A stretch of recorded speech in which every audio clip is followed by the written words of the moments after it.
Bop. Bop. Could you imagine if I ended his... I think I made this joke before. Could you imagine if I just, like, ended a stream on making a single noise? Just going, bop, and that's the whole stream. Anyways, hi. Hey, everybody. I have to open my cam, but I forgot to do. Also, hello Becky, hello Trixie, hello Malkin. Yeah, I see that fucking we finally got Metal Gear Solid 4 on something besides a dead platform. That's all that I've seen. Oh yeah, Metal Gear Solid 4, aka the entire thing that's been the linchpin of people laughing in the face of others who say, yeah, you can just emulate anything, it's so easy. I mean, apparently PS3 is actually not that, like, hard to emulate, apparently.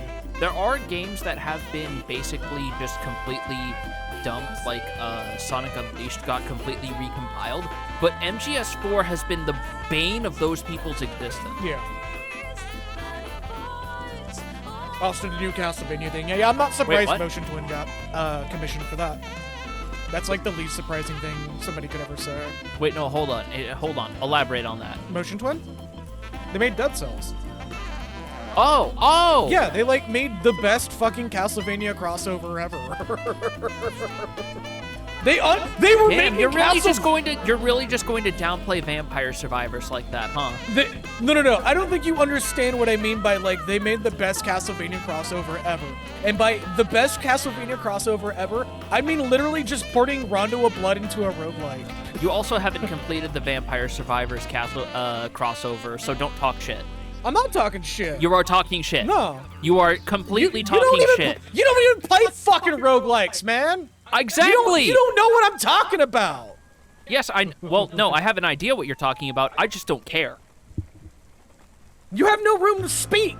Yes, I do. You have no room to speak. And my room to speak is that I think roguelikes suck. You have no room to speak. And yet you let me in this room to speak into this microphone today. No, hold up. You say roguelikes suck shit, but you'll still play Castlevania 1. That's not a roguelike. Yes, that's an arcade. That's an arcade game and a console game's clothing. That's completely different. What do you think a fucking roguelike is? A bad game.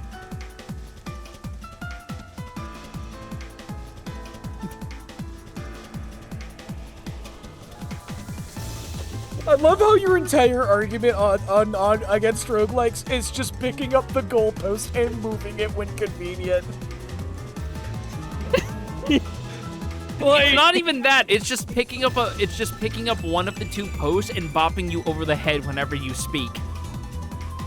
It's like it doesn't even matter if you're wrong or right. You're I'm right. Arguing for that one particular point. It's like arcade games aren't roguelikes, and I'm like, what the fuck you think an arcade game is? Like, you have known me long enough to know that anytime you argue with me on a certain point, I will just take what I like to call the angriest pat defense. Even though he would fucking yell at you how wrong you are. Like, the most frustrating part about that topic is, like, there is another person that's also saying arcade games are not roguelikes, and I'm like, that's correct, though! No, it's not! Yes, it is! No, it's not! Yes, it is! Arcade games are not roguelites. They are completely different formats. No, it's not! Yes, it is! What the fuck are you talking about? Are you really trying to say that NetHack is the same genre as Galaga? That's just a rogue! Yeah, it's a roguelite. Or no, it's a roguelike. No, it's just fucking rogue! NetHack is just a rogue module! Yeah, so it's a roguelike. No! Holy shit! How could you be so objectively wrong right now? But it's not rogue, so that means it's like rogue, therefore it's roguelike.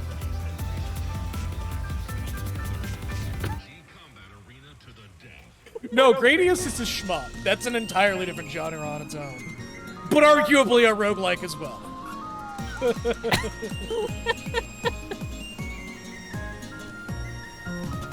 I'm about to pull the most fuck you semantic shit ever out of my fucking pocket.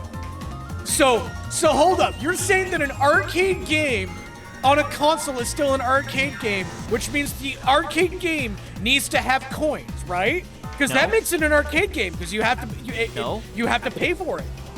No. Yes. I did not say anything about coins. Why are you putting these words in my mouth? No, arcade, by definition, is a dedicated game that requires a coin for a life. No, it's just a game that's formatted around having a finite amount of continues and a certain degree of staging due to the fact that they were intended to be played on arcade cabs first and foremost. Which requires money to get more continues. In theory, yes. So arguably, arcade games are not arcade games anymore. They're roguelikes.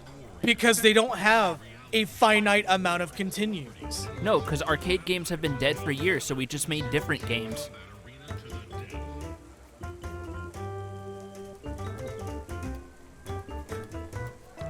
This is a fake argument, by the way. This is have you not ever a real heard one. of You literally anyone just- playing? Have you ever heard of anyone playing fucking Rogue on a cab next to Mortal Kombat 3? You're gonna hate me for saying this. Yes.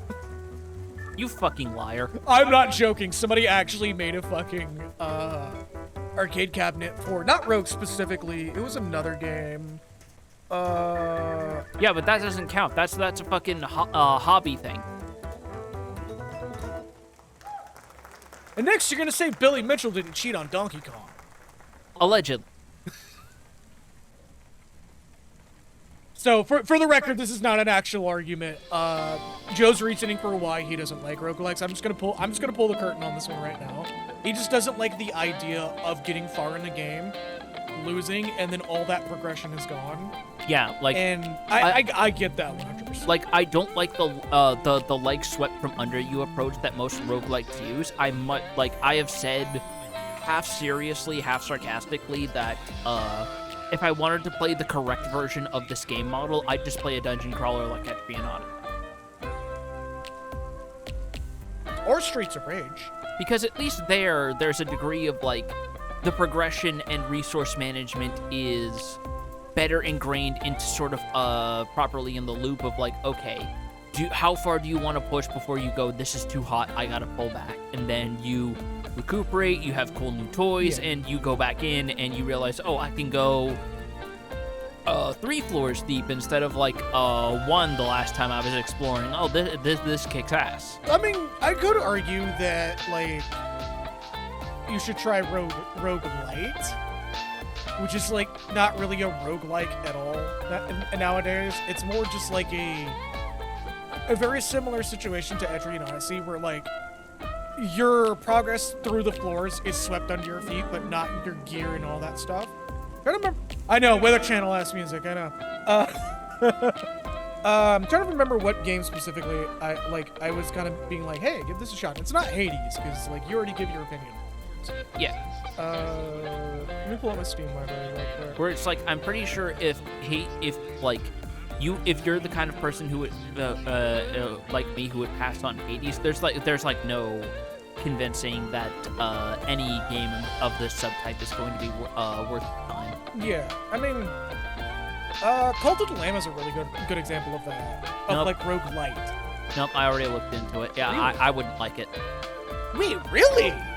I haven't actually played it, but I watched a couple streams and I'm like, yeah, I would get bored and frustrated with this. How far were they? I think they were still in, like, mostly through Zone 1. Or at least that's as far as I watched. Because, like, Cult of the Lamb is kind of what you described with Etrian Odyssey.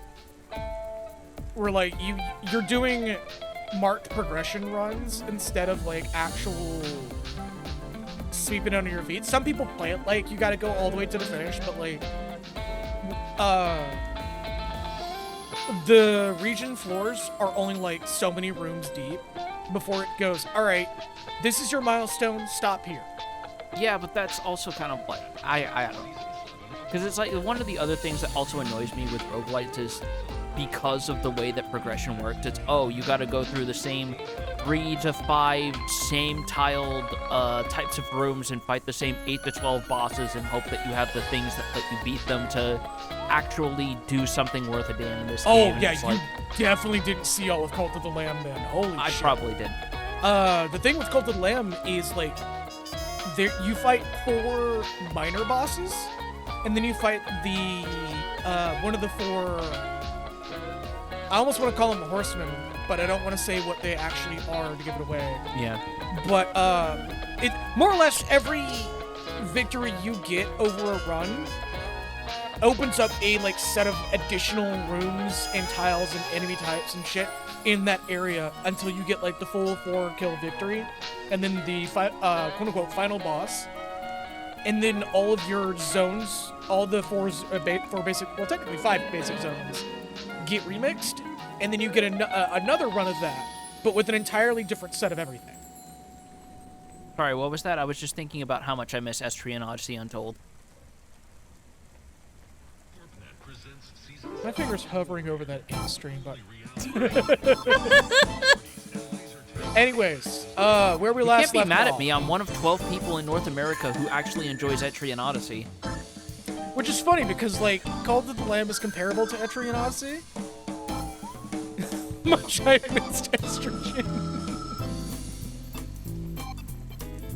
I'm like sorely tempted over the week, maybe not over the weekends, but one of these days having a solo stream where I just get, like, so far into Cult of the Lamb and, like, grabbing you by the shoulder and going, witness. Unfortunately, I will turn around and I will have spaghetti in my eyes.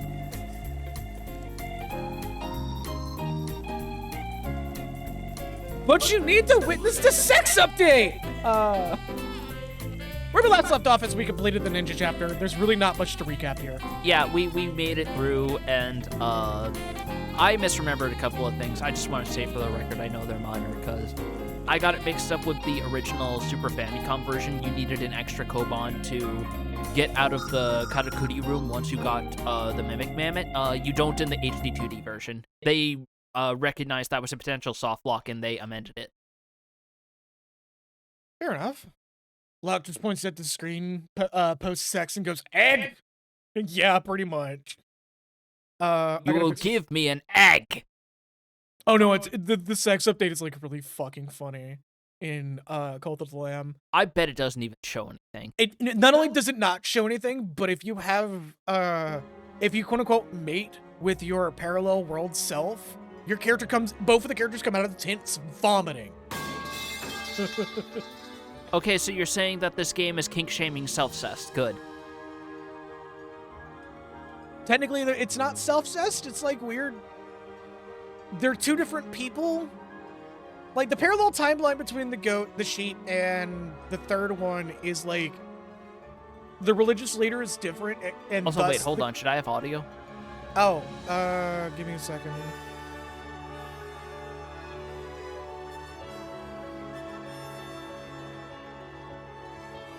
There we go.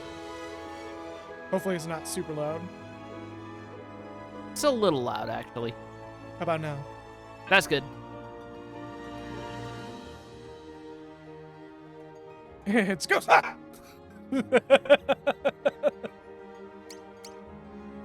Okay, so I talked about this yesterday. How this particular chapter is, like, super fucking important to video games at large. A lot of games. Basically everything that derived ideas from Yume Nikki, and that game itself for that matter. Mm-hmm. So, like, Eve, a little bit of Off, everything else that followed in that. So I guess also Witch's House, Mad Father, etc., etc. Oh, I made some different comparisons yesterday. Corpse Party, Mogeko Castle, quite a lot of the old RPG non-combat horror games. Yeah, RPG Maker non-combat horror games derived from this. Yuminanki, I believe, is a derivative from this particular chapter as well. And also, I believe I mentioned last stream that A couple of the Squaresoft staffers who worked on the original version of this chapter specifically went on to work on Mother 3, actually. Mm-hmm. Which explains a few things about the Ultimate Chimera, doesn't it? Boy, howdy. Hold on. Far from Earth in the vast void of space, the transport freighter Cogito Ergo Sum slowly makes its way home. Aboard this tiny vessel, a new form of life is born. Yeah, that ship name is a little less than a little more than on the nose. Wouldn't you agree? I say as I literally tap my nose. Just like, yeah, think, therefore am. Well, I believe the actual translation is like thinking into self or some shit. I know the popular translation is I think, therefore I am. I don't exactly think, therefore I ain't exactly. Alas, a series of incidents put the safety and well-being of the ship's crew in jeopardy. This autonomous support unit, but recently built by the engineer Kato, must work together with its creators to ensure all is not lost. And we going in. Also, hello Mokura, hello Kagura, hello Becky. Everything really is chrome in the future, huh? Just that SpongeBob joke of a plant sprouting through the chrome and somebody coming by, spraying it chrome, and then leaving.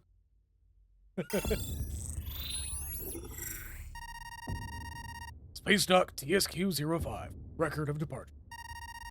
Registration, Cogito Ergo Sum. Class, Civilian Transport Freighter. Destination, Earth. Cargo, Xenobiological Specimen. Crew, 5. Passengers, 1. Career, military. Oh, yeah, good luck with that. That game's, like, rough. But, like, fun, if you're into that sort of thing. Character design, Yumi Tamura. Also, this less than subtle 2000s, 2000 Space Odyssey ass shit. Cargo manifest. Primary cargo. Xenobiological specimen. Description. Giant quadruped. Habitat. Unknown. Capabilities. Unknown.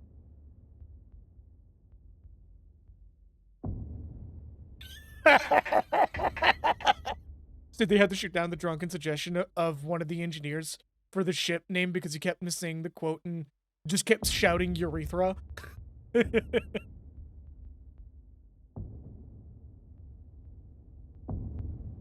Also, this is quite a bit different than the SNES. Oh, yeah. Orders from command concerning specimen are as follows. Detailed study of specimen is highest priority. All necessary measures should be taken to ensure delivery. Escort is men.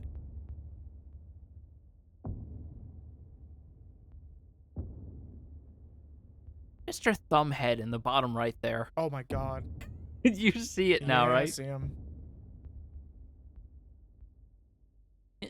Cute little animation there, by the way, of our pal here putting his glasses and hat on.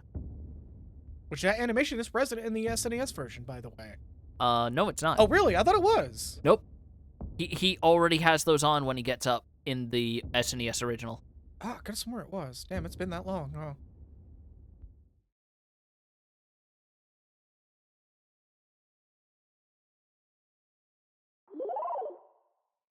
The Mechanical Heart. Just cuts to the robot going do do do do do do do do do do do do do do do do do do.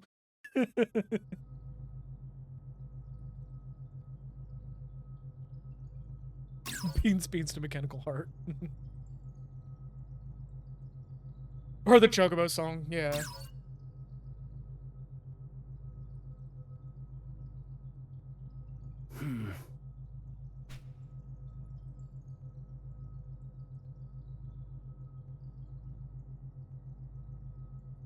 Okay. Robot just gets up and goes, huddle. Oh, she did. Huh? No, he wouldn't do that because there isn't anyone's mom to die in this one. God damn it. You know I'm right! Yeah. I think Thunderbolt is the most extreme version of that so far. Yeah. That I'm aware of, at least. Very odd indeed. No, not Thunderbolt. Victory. I'm mixing that up with What Victory. are those two? No, it was definitely Victory because it's the one with all the wheels. Oh. Cube's head just splits in half when Kato inserts a screwdriver. Then there's a bright blue flash in it. Oh, fuck.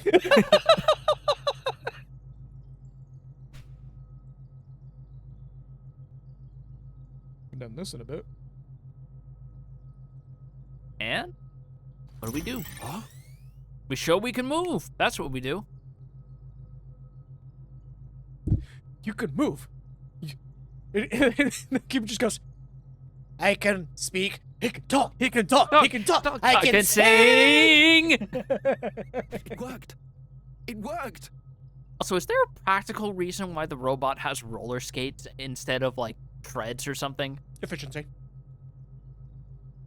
Really? Yeah. Treads are not super efficient compared to, like, just having, like, 3 or 4 wheels. I mean, on the one hand, maybe I'm giving you benefit that you are correct, but on the other hand, I can only imagine that he was just sitting here slaving over a Dreamcast with like a copy of Jet Set Radio and was like, I have an idea. Brilliant. Yeah. Wonderful. Hello there, little one. Can you hear me? My name is Kato. K-A-T-O. Kato. Cube is pleasure made to of meet you. 80% Dreamcast parts.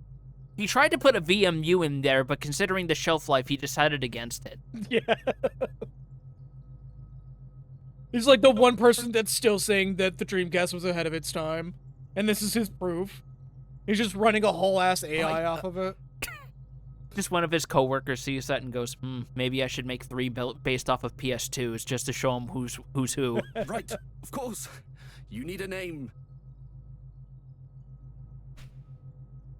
Let's see. Well, you're quite round.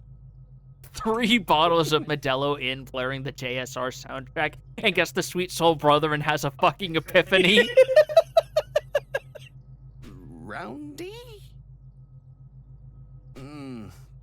That's terrible. Hardly fit for a dog. If it wasn't for the fact that we gotta stick to, that we're sticking to the names, I would just call him Sphere. Yes. Well, you may be round. I but actually do have a comment on that, mankind's but we'll get to strength is that our later. sense of humor. Cube. Oh, we don't even get to choose. Hold on. That's impressively worse. Naming was never my forte. Perhaps inspiration will strike as we walk. Come along, little one.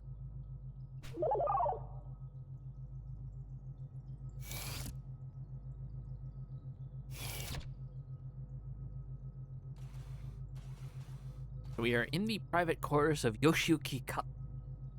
Also, none of these people had full given names and surnames. It was only one or the other in the original. Oh, fair enough. Let's see. I fear so much. I didn't even know it was a story. Just a heads up. It's probably the only novel of his I can tolerate. I legit did not even know I was making a joke about a novel. That was purely unintentional. Wait, really? Yeah. Whose work? Huh? Oh, this looks much better. Holy shit. Oh my god, this place looks so much different. Oh, I accidentally did a sci-fi joke.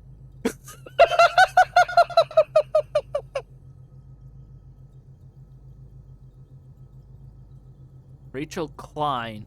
The Klein, I assume that's either a reference to the Klein bottle or some manner of sci-fi notable that is escaping me. One of the two. Also, God, that is funny that I accidentally made, like, a very layered joke without realizing it.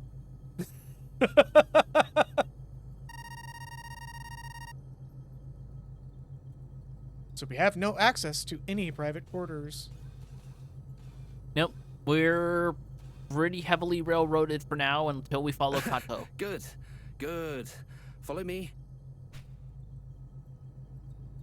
of the sphere. Ponder the cube orb.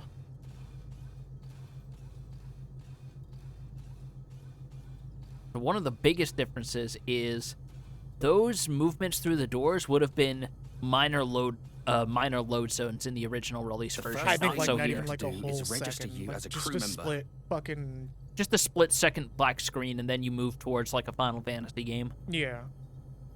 Otherwise, you won't be free to move about the ship. But all of this is seamless in this version, which is very impressive. And also kind of terrifying if you know what comes up. That's gonna make this chapter that much harder, isn't it? Eh. Careful now. You mustn't fiddle with things you don't understand. Why'd you step away from it? Right then. Yes.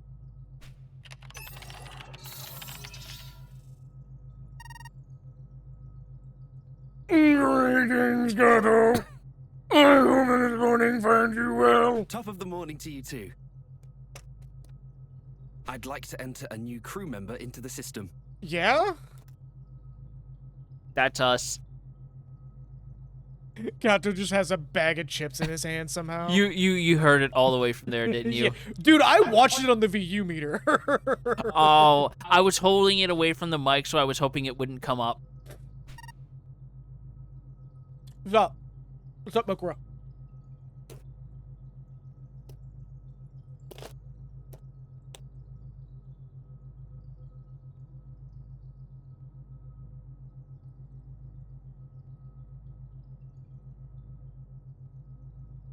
Oh,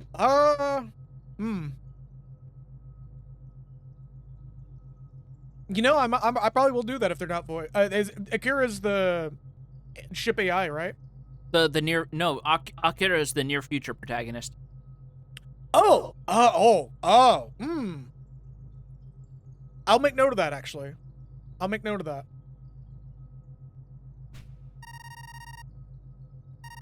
Scanning new crewmate. Scan complete. Classification. Autonomous support. Please state designation. Sticking with the default. Yep. Me just being an asshole. Cube 2. No, cube squared.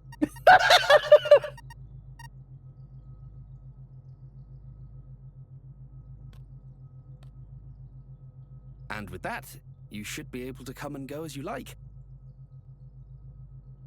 Cube cubed, yeah. Yeah. Oh, and whatever you do, don't forget your name. Access to private quarters is subject to some perfunctory security restrictions. Aren't there like To enter, 5 of you here? may need to input your name.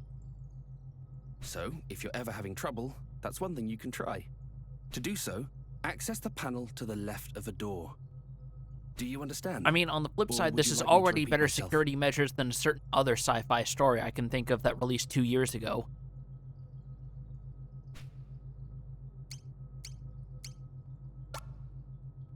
Then the next order of business, little one, is a test of your analytical skills. I'm going to leave this room and head to another area on this floor. I want you to try and find me. So we're playing hide and seek? I mean, that's pretty much what he's doing. Oh, if you're ever feeling lost, take a moment to review the ship's map. Yep, so we have a map just like the just like the Twilight of Edo chapter, because this ship is big. It's and the deceptive part is it's layered. There's 3 floors. I'm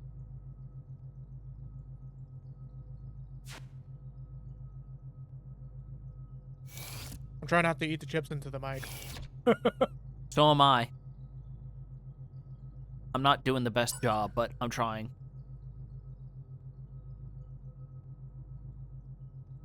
So, for those who don't know the story, this amount of space is gonna suck here in a bit. A little bit. Thankfully, I'm not the one playing it this time. We should be fine. I remember this chapter fairly well. If anything, it's a little easier than I remember for reasons I'll get into later. Yeah. Good. You made it. Now it's time for you to meet your fellow crew members. Through this door, you'll find the cryogenic stasis pods. We use them to put humans into cold sleep to preserve resources during long trips into space. Little one, I have a very important job for you. I want you to head inside and wake up your new friends. You can do it. But I'm scared. What if they don't like me? Oh, it's fine. Who ever heard of anyone being prejudiced against a ball robot? Me stopping next to the person that's probably going to do exactly that. Sorry, I know this story a little too well. I don't blame you. It's one of the better written stories overall. Information concerning the registered occupant is displayed on their nearby screen. Kirk Wells, helmsman. So I believe his last name is a reference to H.G. Wells, the author of The Time Machine, which is where the term Morlock comes from. We just look at one of the open pods and it just says Jimmy and the robot just slowly backs away. There's like so many routes I can think of you could take that.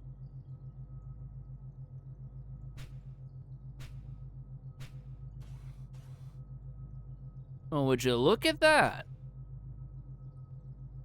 Okay, he just... Yeah.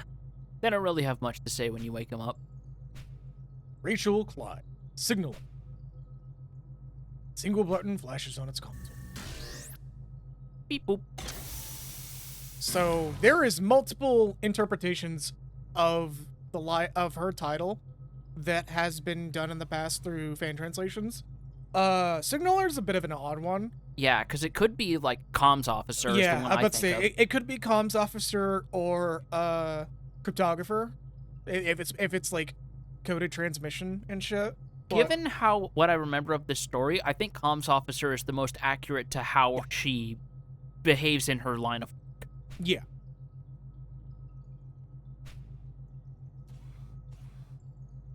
Cryogenic unit, blah blah blah. Huey Trumbull, chief mate, head of cargo. So I believe both his first and last name are references to Silent Running. Huey is a reference to a character. Trumbull is a reference to the film's either writer or director. I believe direct.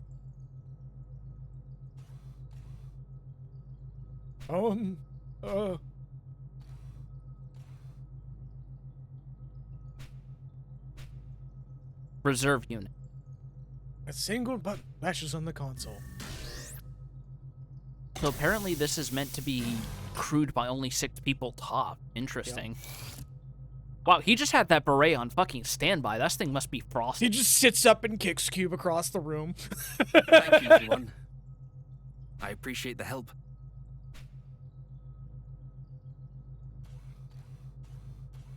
Oh, we should talk about Good how, morning, my friends. if I recall correctly, in the SNES one, the fact that in the remake here, this is the only room that is relatively the same as the original. Keep in mind, keyword, relatively. If I recall correctly, a lot of the ship in the original was, like, very bright like this one. Sort of. It's been a hot minute, but I feel like this one has been mostly accurate, because I know the topography of, like, Imperial China, a lot of the layout of, like, the 2 tiny villages that you would visit is mostly the same to what it was in the Super Famicom original. Trying to find the map for the original. Also, I apologize to anyone annoyed by that, but technically Super Famicom and SNES are slightly different enough they can be considered different entities. Yeah. And we never got this game overseas in its original release, thus why my reflex is to say SFC. Trying to find the map for the original. Where is it at? To be fair, when I wake up, I tend to repeat stock dialogue. Same.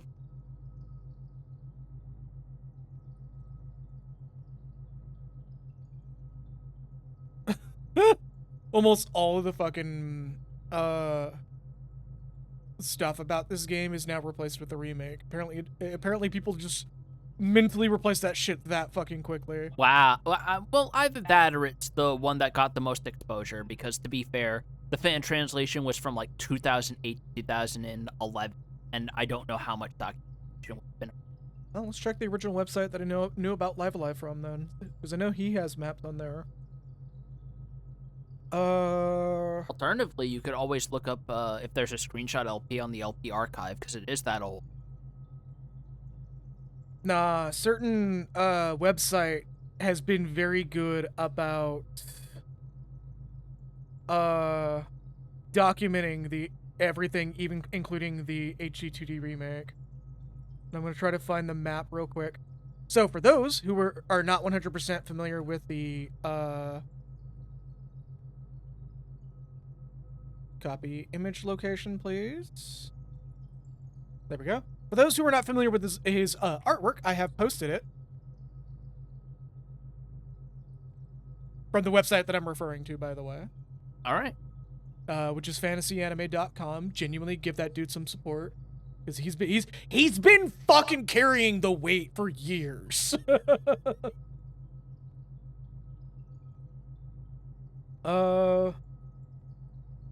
See if he has the map there. He does not, but he does have the Edo map for the wallpapers. Oh. Oh, and it just links to GameFAQs now. Yeah, Cube's awesome. So the original one was like, everything I'm seeing about it was like, it was more pristine looking than what we're seeing now, but like, not by much. Yeah, because I was gonna say this ship interior is already pretty clean to go with like the 70s, 80s sci-fi aesthetic that it's got.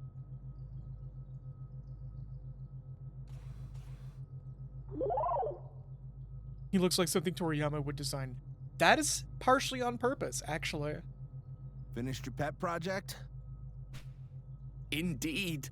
They have even taken a name for themselves. Cube. Hello, my name is Rachel. Looking forward to working with you. Nice to meet you, buddy. Wait, isn't her English voice just Fiora? I think that's a different Name's voice Kirk. actress. Although I can say, Kirk in the Japanese version, I forget the guy's name, but he has the same voice actor as Char. Oh, that's gonna be fun. Rise and shine, Huey. We've been on ice long enough. Show us what you've got. Mind giving Sleeping Beauty here a swift kick to get him up and moving? Guess who Ode Io was voiced by in Japanese? Norio Wakamoto. Oh, shit. Like, every single one of these villains has been, hey, who's an old school, established, we need a hammy villain type cast? Right? Gurk, you dingus. I'll thank you again for not kicking a blissfully sleeping man's pillow. I'm sure we had this conversation before. Hey, bro. What is that thing? Damn. It's just terror. What is that thing? And it just cuts to Cube just fucking without the hands doing the orange justice dance. Easy there, Just Huey. making the weird torso gesticulations. Mm-hmm. You're still coming out of cryo. As for the new edition, it's that bot Kato's been working on forever. It's composed completely of Dreamcasts and a GameCube just for funnies. Oh. Bot. Gato's bot. Right. That project of his. He got it up and running.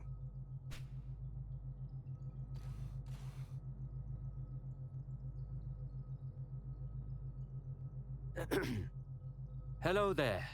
I'm Huey. Corporal Darth, This motherfucker better be voiced by M. Bison. feeling well rested? Hardly. Good enough. If anyone actually feels better coming out of cryo, I've yet to meet them. I think of the specific Guess term what, for the Corporal? accent that he's got as Sandhurst, which is like military brat who came from a really expensive academy type of shit. Yeah, the military officer motherfucker. Yeah. Yeah. I finally finished the bot he was working on. Let's introduce you. Never mind that. Let's dispense with the formalities. Hold up. Why did you make that noise? Tell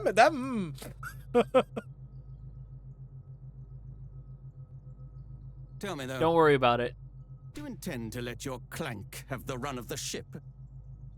Cube just gives him that look of like, oh yeah, that worked? Yeah? That one? You want to call me that? Just extends a little claw from like the side to lower his glasses. Yeah. If so, then I expect you to see that it does not Man's get robophobic, underfoot, 100%. and to discipline it if it does.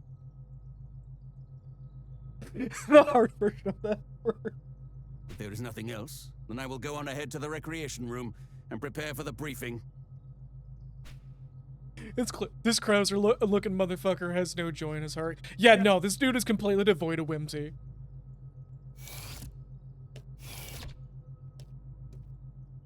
That's a military man for you. All business.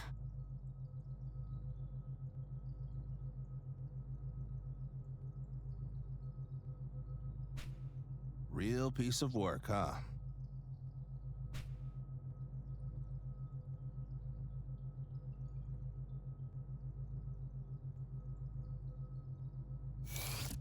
Them chips are fucking good though, damn. Yeah. Why do you think I keep going for him? Right, of course. Thank you, Nexus, by the way. Yeah, thank you again. Holy shit, those are hitting a hole. The customary briefing after waking the crew. Don't worry, he just had a classic coffee MRE mixed with a Red Bull. Oh, I felt my stomach lurch from that. Oh.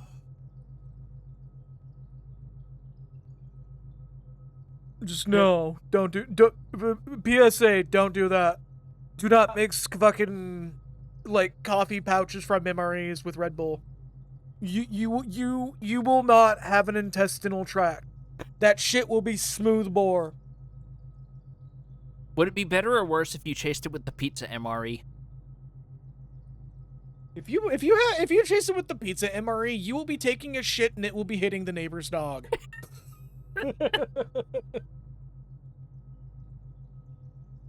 You should join us in the recreation room too. Your asshole will be blasting grape shot. So you're saying this worry is about the the second corporal. worst thing that an won't American chew in time. troop has deposited onto a foreign country's soil. Ugh. Ha! It's as if you actually see it as one of us.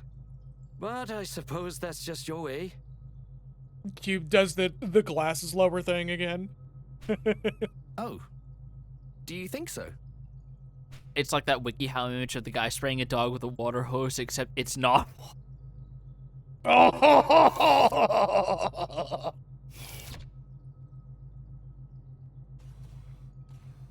let's get away from all of this, shall we?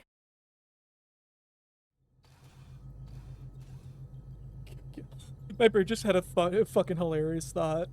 Yeah. He just rolls up to Huey and fucking Darth and just plays that clip of from Wonder Shows and that just a kid screaming "That's racist" and then walks away. Just like lowers the glasses and plays like a hologram of it and walks and as you said, walks away. That's racist!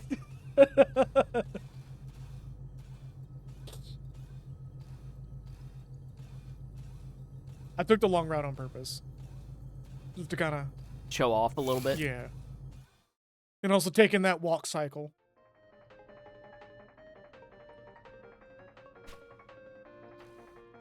First piece of music this whole chapter. Hey, bro, look, give me another shit, bro. Give me another shit, bro. This retro game is my latest obsession. I love it.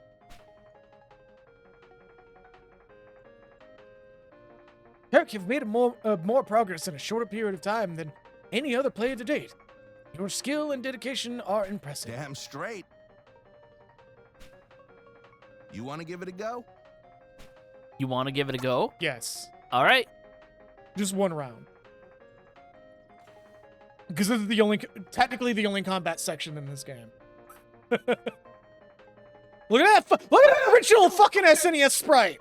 Oh yeah, no, like the music and most of the sprites, with some obvious exceptions, are ripped straight from the SNES original because it's meant to be a retro game after all. So,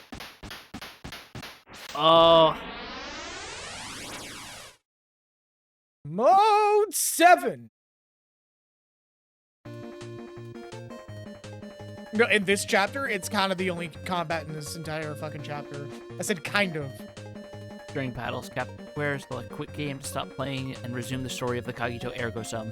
If you have the memory card in your possession, you can save your progress and resume from the last stage. If you do not, you'll have to start over from the beginning. Yeah. I meant in this chapter, not in this game.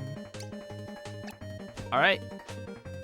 So there is some light puzzle elements with how you want to clear later stages, but I'm not going to say shit. Yeah, we don't even have the memory card, so we're just trying it. Yep. So, fun fact. This is your Tomokazu Sugita cameo for this chapter, and if you listen closely, you can tell he's doing the absolute corniest Japanese person posing as an American accent that a person possibly can.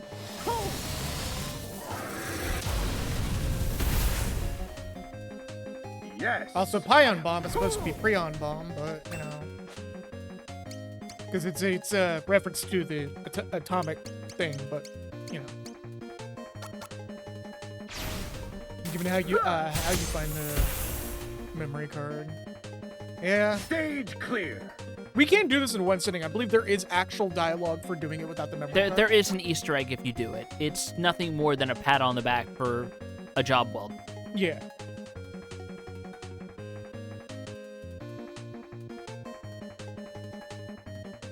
Look at these little autism creatures. And their name is Headbert. Yep. No. Oh, that's an interrupt. Yes. And it's not just any headbutt, it's a cosmic headbutt. Oh no, whatever will I do? Just do it from square over.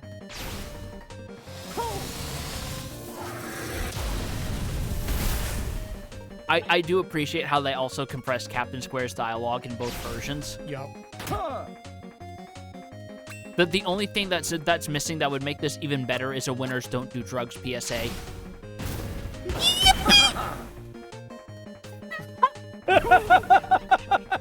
There is nothing funnier than a failed suicide attempt.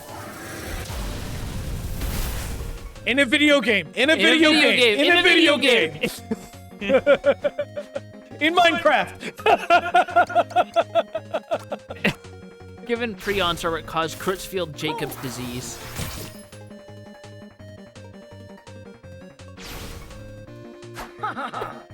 I'm about to say we're throwing hand. That's why I had to be like really aggressively in a video game. Hold up. Hold up. Look, I've already accepted. I've said like a bunch of things that if I were anyone like say Germa, they would get put in a fucking YouTube clip compilation. I'm just basically just accepting my fate at this point.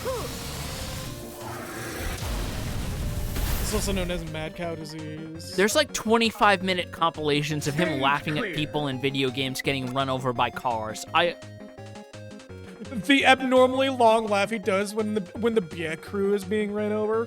Oh no! I mean like shit when he's playing what's that game? It's the one where you basically slot a bunch of scenes together to try and make movies. And he keeps putting like car crashes in them and laughing so hard that you can hear the breath leaving his lungs. Oh right. Because oh yeah, that's gonna be a problem. That's a fire elemental. That's fine. Plasma ball. Plasma ball. Petroflare. Oh no. Oh. No, that's actually really hard-hitting. I think Space Phage is yourself.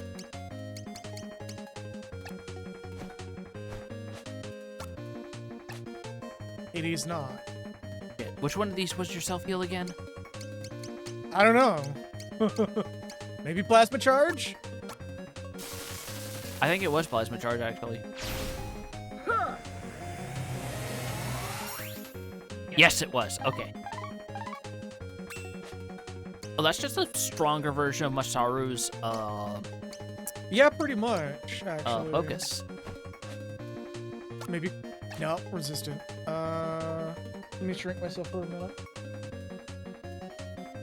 Small. So this motherfucker is weak to... Oh, okay. So I have to hit them with... You have to hit them with some kind of tile damage. But apparently not electricity or fire. You need something that can make water tiles. Which we don't have.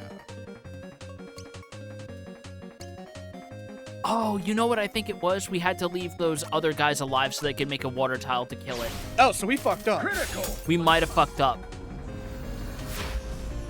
No! No! Unless you can kill it with fork sword. Owie!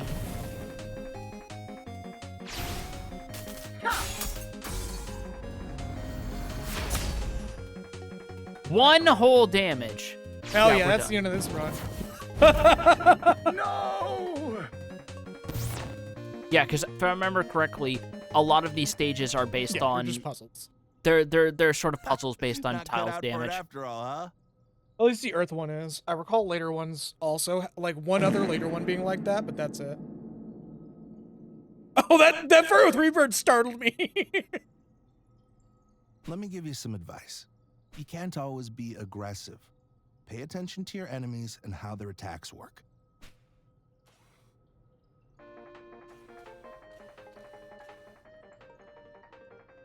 Erica's really good at this game.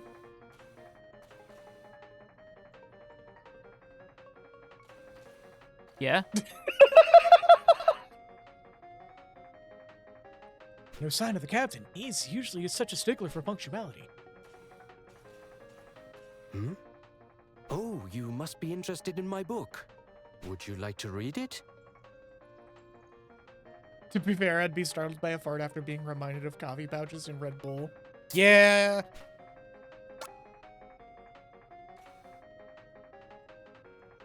Give me book. Give me knowledge. The dawn of the space. It was written by humans long, long ago. I've always enjoyed these older stories. They have an earnestness, an adventurous spirit that speaks to me. Says the guy who's practically terrified of his own shadow. Cube slowly turns to fucking Kirk and just goes, drops his lowers his glasses again. He's just doing that to everybody at this point. Doesn't even remember where he must learned sound it. He just strange saw to you, Kato do it seeing as once, how and you he's were like, born on this ship, so to speak. I think you should learn as much as you can. Expand your horizons. Take a look around the ship and see if anything interests you. Don't just rely on humans to teach you either. Experiment. Try to do things on your own. Kato, does this bot of yours have any unique abilities or talents? Cuts to Cube going into another room and finding the complete collection of Futurama, and someone in the distance going, no, not that one!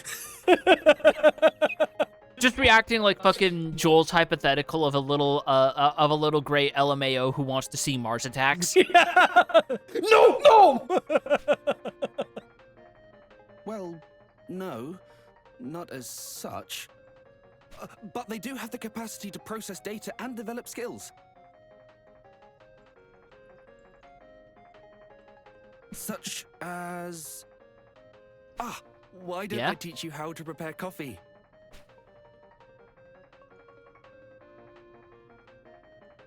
Come with me, little one. I'll show you how to use the machine. You're telling a machine to use a machine that makes coffee.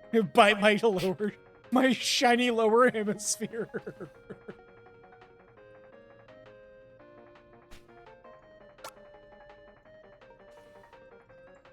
We're making coffee while we go into ad break.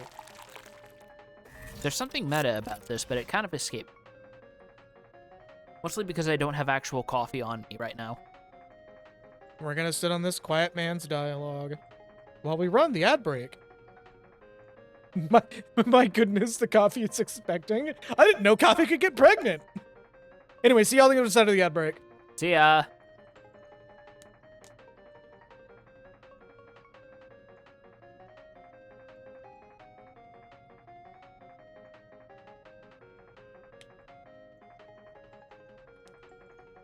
What does it say about chat only? It's not chat only, right? So I've seen plenty of. Well, I know, but like, no. Okay, this is just a bug glitch. Okay. Oh, phew. Okay. Yeah. I'm like looking at the multiple things that I have with the chat up right now, and I'm like, hang on. Just that one kid from that one fucking GIF. Wait a minute. That has been slowly coming back in vogue, despite how old that is. Gee, I wonder why.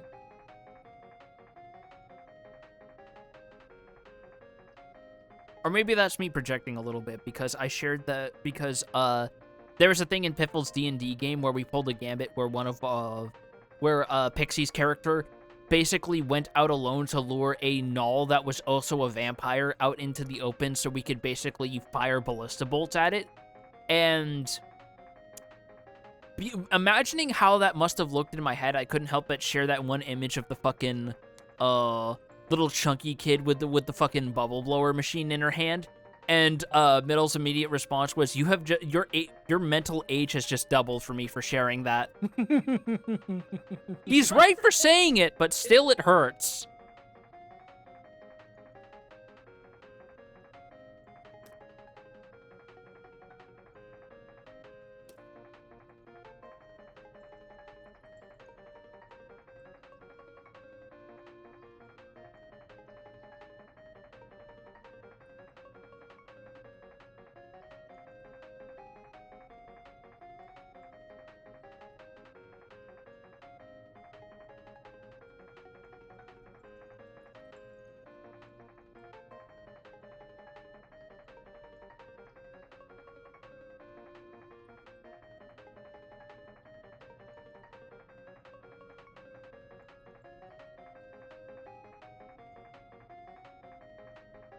It's very quiet on our end for, you know, the way things are going right now. We're in an ad break for those who were watching the VOD. If that wasn't super obvious. Normally there's like music going on where people can just like sit and enjoy the music, but not today. It's a very methodical. I mean, we are enjoying our chips. I have to mute every time he picks up that bag. I'm sorry, they're good. I told you to get a bowl. No. It comes in a bag. I can eat them from the bag. No. That's a waste. Not really. You're gonna eat all the chips anyways. Yeah, so I may as well eat them from the bag. All right. Well, we're back from the ads. Yeah. I wonder what Darth said.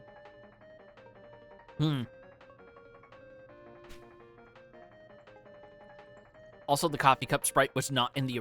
I can No, it tell was you not. that already. Yeah, this is like... If I do find another bag's worth of sweet mesquite barbecue chips, I'll try to snag them. Yes! Woo!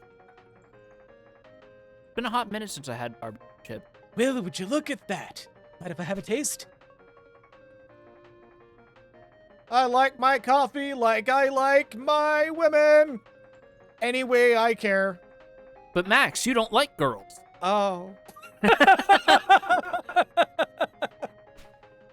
Also, there was a little thing that I missed is when he said, "I like my coffee green like I like my men." That's actually alluding to a joke earlier in the series about how Max is colorblind because he's a rabbit. Oh, right. So coffee would look green to him because of his spectrum of colorblindness. Oh, yeah, you're right. Also, Huey, you just took a cup of coffee without any creamer. Yeah, no shit, it's gonna taste bitter. Yeah, the machine didn't mention anything about add-ons, buddy. Yeah, you're just like, it's a bit bitter. Yeah, you just got it from the machine, fucker. It's just got one button, and it's coffee. What do you think's in that bitch? Q's just going off on a very colorful and vocal rant in his head, but everybody else is hearing beep boop boop boop beep boop boop boop. Immediately cuts back to him with the indifference of a small corner store barista. You fuck. Beep, boop, beep, beep, beep, beep, I spent so much time making this coffee. I reached up, had to reach up twice because I missed the first time, and then pushed a button. Beep, beep, boop, beep, boop, beep. What is wrong with your robot? I'm not entirely sure on this one. And you are an ungrateful. Beep boop beep boop boop boop.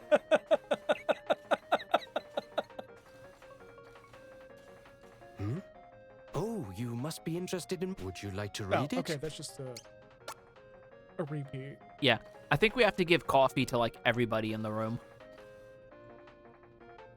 So let's start with the people who are most amicable to least amicable.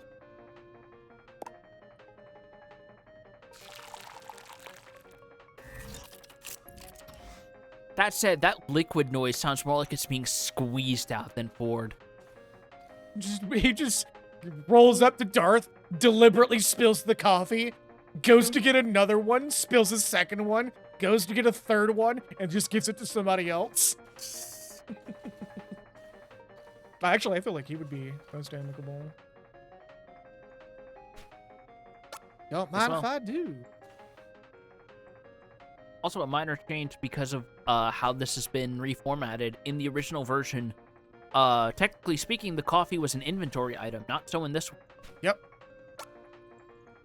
The so there's no hacking the game to put, like, a cup of coffee in the inventory of, say, Pogo and seeing what would happen if you gave him a caffeinated beverage in a time when caffeine wasn't even discovered. Yeah.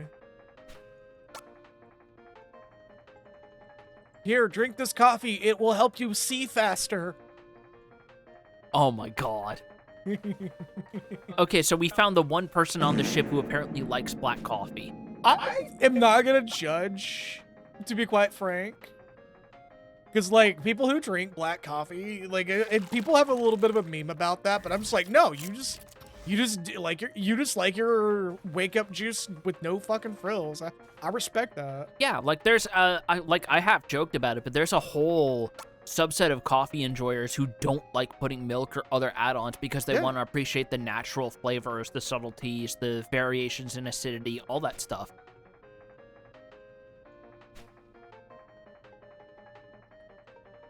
Teach you all about the shit. All right, well, there's our next destination. Yeah. All right, let's give Darth his coffee.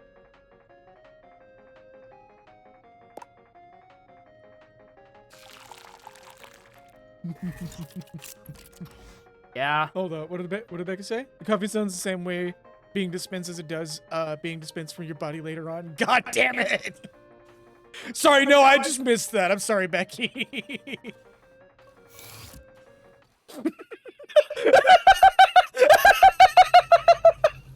Holy shit. Cube just takes the coffee out of the room, just does this. Doesn't even have the cup on his head though. That's so funny. Does a lap.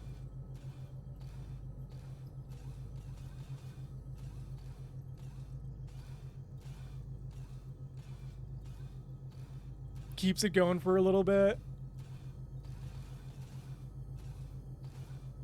And then comes back. Just needs to vent a little bit. Just needs to get the energy out.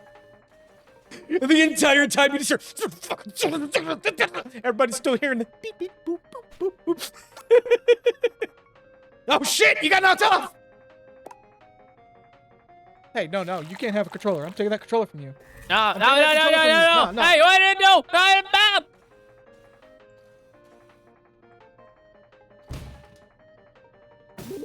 I was wondering when it was gonna happen. Yep, there's like a 10% chance.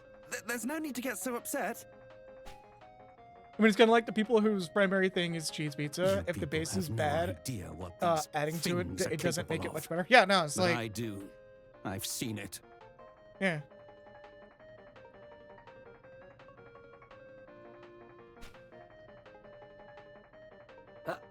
I don't know about any of that, but I'm sure it's got nothing to do with this one.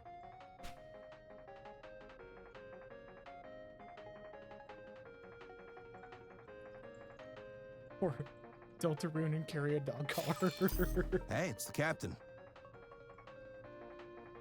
We're on the next chapter. We're doing the Distant Future chapter, which is a very good chapter. It's a lot more narrative I heavy. apologize for keeping you all waiting. As you're going to see. Matters with our contacts on Earth demanded my full attention. Everyone is present and accounted for, sir. Good. Wait. What is that thing over there? Darth is over there going, I swear to God, that robot comes at me one more time. I'm gonna show it what it's like in the Great Robot War. Ah, that would be the robot I've been working on, sir.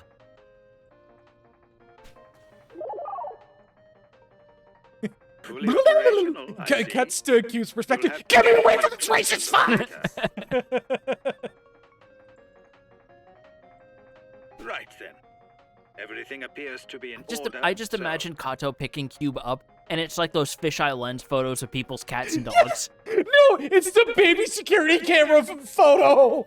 He just got Cube up to the fucking like Walmart entryway security camera, and Yeah. Cube is just extra fish-eyed.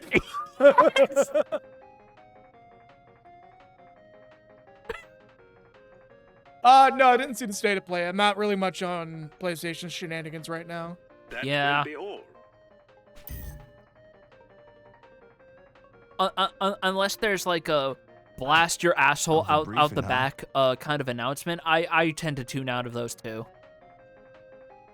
Spent most of the time gaming and waiting for it to begin and end just like that. You say that like it's a bad thing. Well, it is what it is. Mm-hmm. Captain comes on. Good job. Keep working, everybody. Leaves.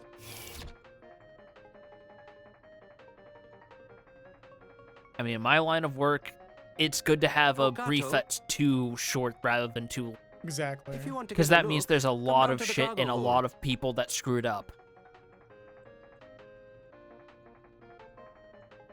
Hey. Oh, Malkin already did mention the Metal Gear Solid 4 coming out, which I'm excited for. Hopefully it comes to PC in a timely manner. Yeah. At the Behemoth? Of course! That'd be wonderful! Ah, but first I need to perform a brief inspection of the main computer. I'll head downstairs afterwards. Ah, you must be wondering. This is a transport freighter, and as usual, we've been tasked with making a delivery. Check on stream chat. That's what Kato did. Oh, wait. Hold up.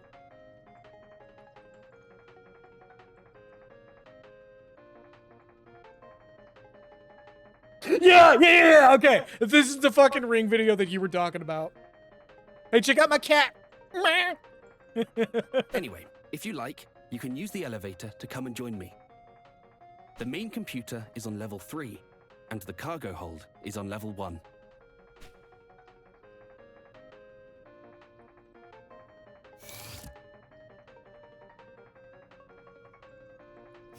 So I'm gonna quote something, but I can't quote one of the words because, you know, my skin color. However, Yeah? Cube just rolls up to Darth and goes, "Ooga booga, motherfucker!"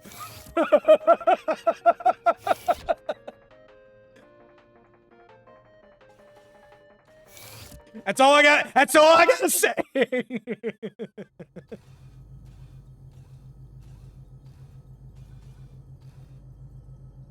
Okay, so we gotta take the lift to, was it floor 3?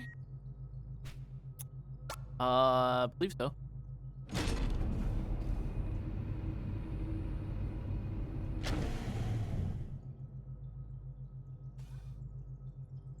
You're the only one that understands me, elevator AI. The elevator's just like, oh, it's just a spherical motherfucker. Please don't like the destination.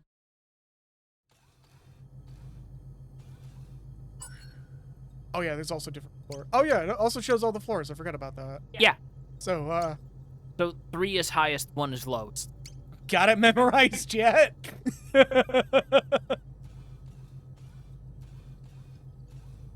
Also, because this is a bit of a long in the tooth chapter, we ain't gonna be exploring all the rooms because we will have opportunities. It's not that long. It's like 90 minutes if you know what you're doing. Well, I don't really know what I'm doing.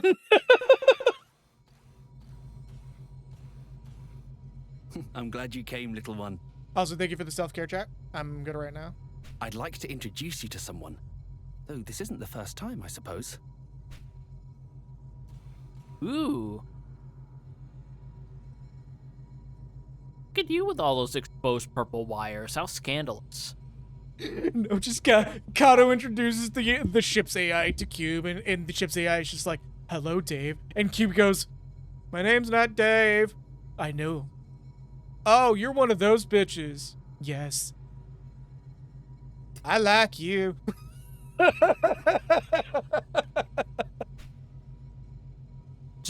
Just imagine Kirk like overhears this, pops open the door. "Dave's not here, man," and the AI and the central like singular eye just rolls somehow. "Dave's not here, bro."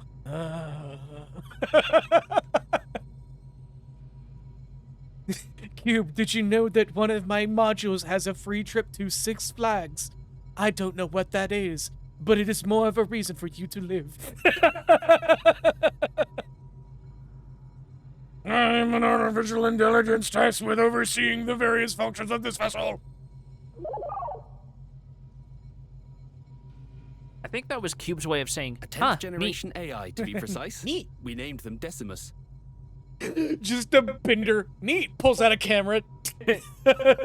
Always when the most horrendous things are happening on screen. Yep.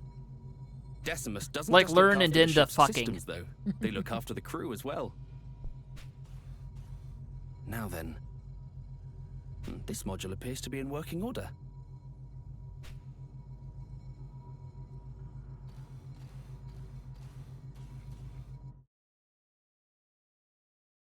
Looks like my work here is finished. Time to visit the cargo hold. Would you like... "Yes, I would like to come along." I believe the no thank you is a "but thou must," if I remember correctly. No, it's literally, do you want him to bring you or do you want to find it yourself? That's literally all it is. For the sake of pacing, let's just have him bring us along. So did you hook up with that ship AI, Cube? Nah, bro, she was a total shit on. Bro, I'd settle for at least a GLaDOS myself. Okay, Christ, so this the cargo we're sprite transporting.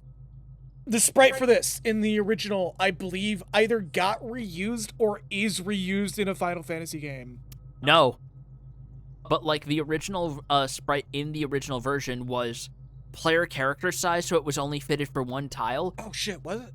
So, us seeing this is the first time that it's actually been this accurate to Tamara's original concept art. Hold up, I could have sworn the sprite for this was, like, just a fucking Atma weapon from 6. No. It looked more like a purple-horned antelope thing. But, like, this version, it looks so good. Yeah, no, straight up. Oh, yeah, okay. No, I see what you mean now. Copy image link for those who want to know.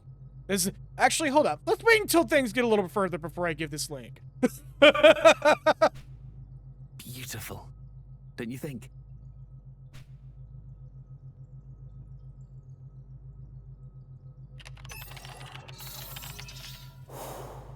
So long as you admire it from a distance. Oh yeah, but I will give this so y'all can know what it looks like, what this game used to look like, what this chapter used to look like. Even the most exquisite rose handled without care will Since we're bleed done you with that with its scene. thorns. Yeah. And this particular rose has two massive ones, in case you haven't noticed.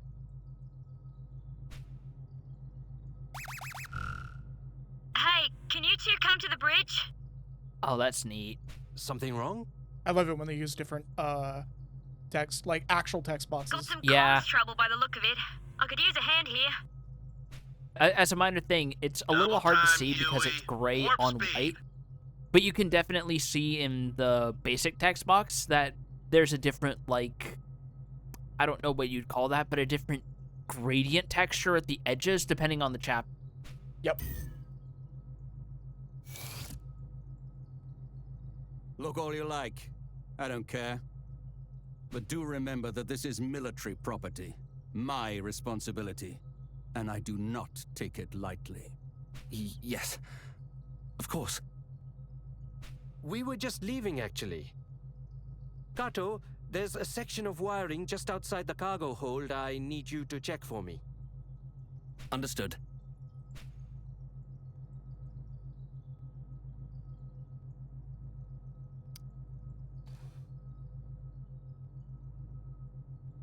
You again. I better not catch you fiddling with that console. Cube slowly gets a little prodding thing and just like shakes it at the at just a random button. Goes. Actually, there is an Easter egg if we go back and check here. Like leave and come back, or No, like if we check this console. Emeth observation. Oh, let's do visual. Hello.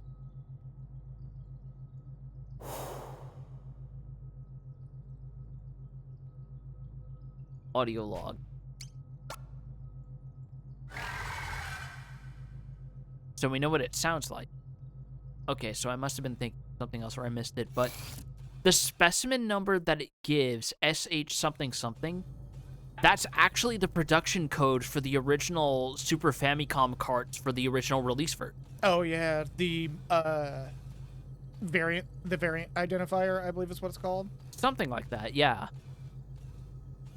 Just like the very specific production serial number that would have been printed on the physical carts of the original release. Yeah, so something that's still done to this day, actually. Everything looks to be in order. Right then, to the bridge.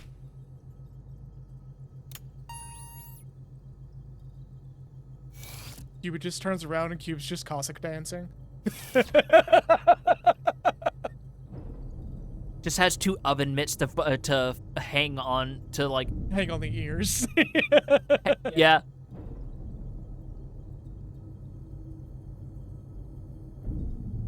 Alright.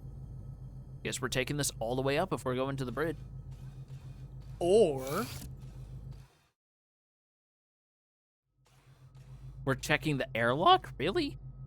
Look at these spacesuits. Look at these of-the-time spacesuits.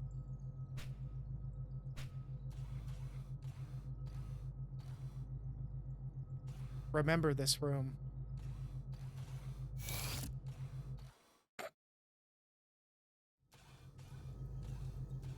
I wanted to go in there and go, remember this room. Because if you know sci-fi tropes enough, you know exactly what's going on in here. Yep. If you have a tense sci-fi narrative and you have an airlock, that airlock is going to be used. Yup. Starts doing the Kirby victory dance. Yeah!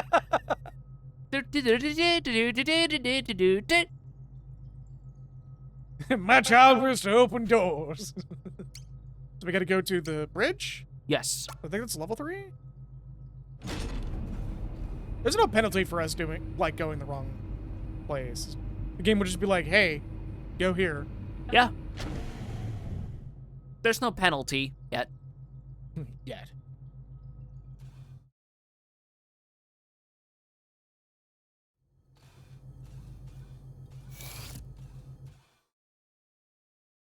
Hello! Hi. Me!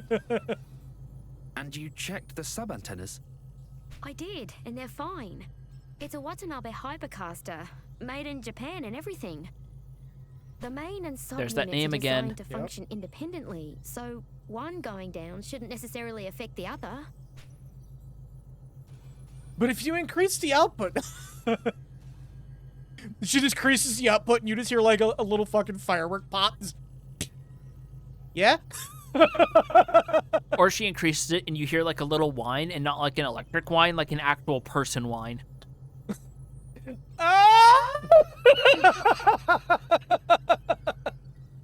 Like, as she turns the dial, you just imagine there's a little person inside that console whose crotch is just being completely tightened by it as she turns it.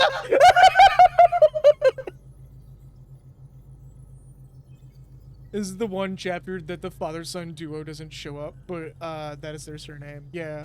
Yeah. It's been touched on a little bit. We haven't heard it this clear until this chapter, actually, I think. Yep. So he wanted to talk to What Huey. did the captain have to say? Continue your investigation and get back to me when you have more information. We'll settle on a plan then. Hey, where's the elevator? I gotta go hell dive onto a planet real quick. Oh, we're not doing that anymore? Okay, where's the elevator? I gotta go, change the oil on my 2006 Nissan Murano. I just imagine Kurt going, "What's a hell diver?" as he looks down at his DVD box set of Starship Troopers. Yeah. He's like the only one that has no clue what Helldivers is, and everyone's just saying it's for the best. No, I was making the joke that, like, the only sci-fi references they understand are of the original release time sci-fi. Oh, yo, you're right. Wait and see, huh? The whole system could fail before he's ready to take action. What a horrible thought. The torsion engine needs tweaking. The system has already effectively failed. If we can only receive transmissions from Earth. As it stands, we can no longer exchange information with them. We can only hope they have surmised our situation from our silence. Sounds like an excuse to do nothing. I'm heading outside to perform an on-site inspection of the array. Something probably came loose or got knocked out of position. Should be easy to fix once I get a good look at it.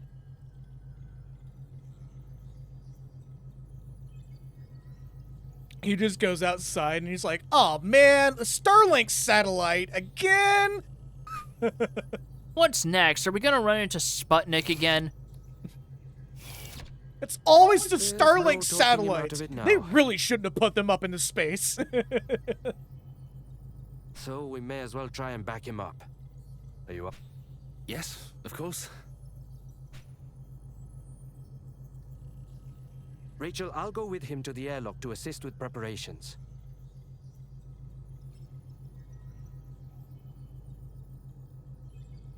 Oh, I will grab this image though, Yeah? because the dialogue flow is different. I just sent the screenshot of this actual scene, because I just noticed that this scene was in one of the screenshots. Yeah. I'll come back afterwards so we can monitor We from the had to bridge. go with Comcast, huh? Well, do you really think we'd be much better with Xfinity? Huey just opens his mouth, closes his mouth. Shakes his head, just like, nah.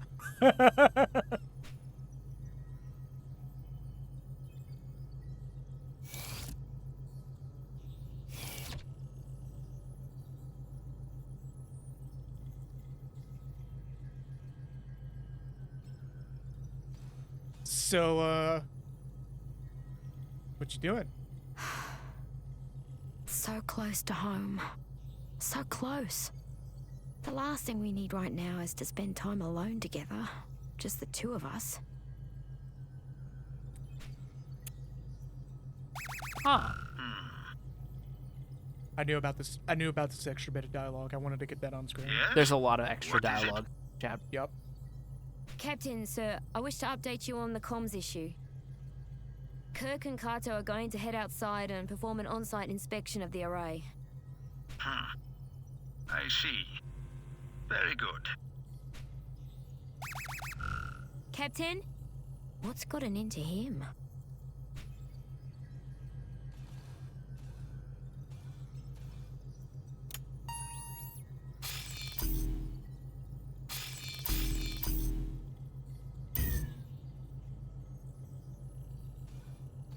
Does nothing in particular for now.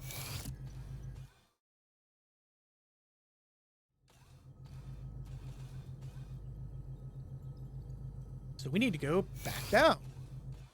And go and check on how things might be doing in the airlock. Where would you like to go? Floor 1. We can actually go and visit Darth, right? I think so, yeah. He's such an asshole that my brain actually purged him out for a minute there. We can go check on the corporal and get like a little bit of extra backstory, but more or less he's just traumatized by a robot going haywire and shit. That's all that is. There's a little more elaborated on it later, though. Yeah, we'll cross that bridge when we get there, because that's like the end of the chapter. Yeah, like the elaboration isn't gonna be good until it's actually relevant. But you can get little hints. Stop it, please! This is neither the time nor place! You and your holier-than-thou attitude.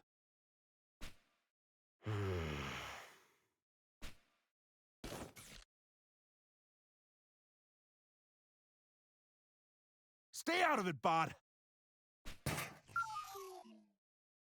He just pulls out a gun. There you go again. Losing The your literal temper, hurting others. first pass Kirby with the gun image. Yeah.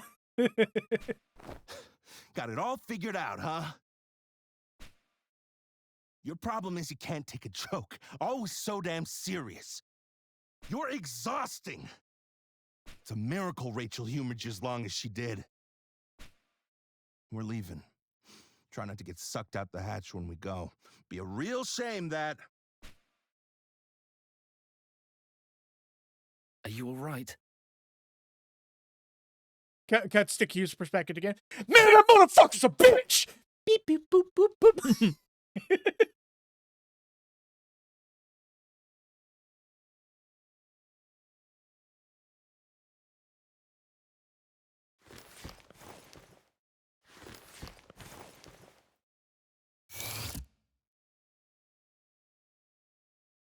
God, having those screenshots up like right ahead of me or right in front of me is just like, this game had a glow up in this remake. This chapter specifically. Yeah, because like even for 94 when it came out, the visuals were already a little dated compared to what other games were being able to do.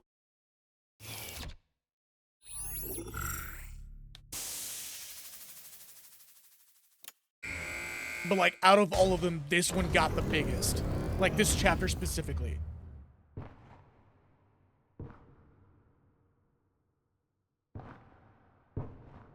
Cube just picks his hat up and it's a speaker. Ground control to Major Tom. He was just like, stop! None of that! It's not even like a mean, none of that. It's just like he's also in on the humor for that. To see that.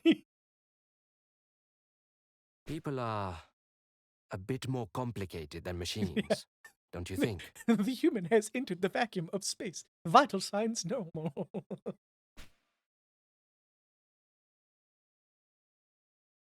Oh, you're just gonna leave him here. Okay. All right. I guess we're just gonna leave them to their own devices out there, because they're not the ones fighting. So for the record, I don't know a whole lot about spacewalk shit, but last I check, if somebody is outboard on the ship, someone has to be ready to hit a button. The fact that this console, this airlock is completely unattended means that someone could die. Either that or there's a degree of automation and or trust here that is superseding modern our reality's space programs. Yeah, this is definitely no fucking Operation Hail Mary, ain't it? Yeah. Or no, Project Hail Mary, there we go. And someone could die of fun. I heard that space smells like burnt steak. I think it was specifically burnt, like burnt deer is what the suits usually smell like when it comes back in. Weird. Yeah, there was like an actual study on that, and everyone involved in a study is like, we have no fucking clue. Maybe the area of reality that we know of space is just the perpetually expiring number of deer corpses piled on top of each other behind the seams. But what holds the planet up? It's just dead deer the whole way down. I have to imagine if you told that to Terry Pratchett when he was still alive, he could have made the most amazing 160-page novella out of that. Rachel, they're in position. Understood.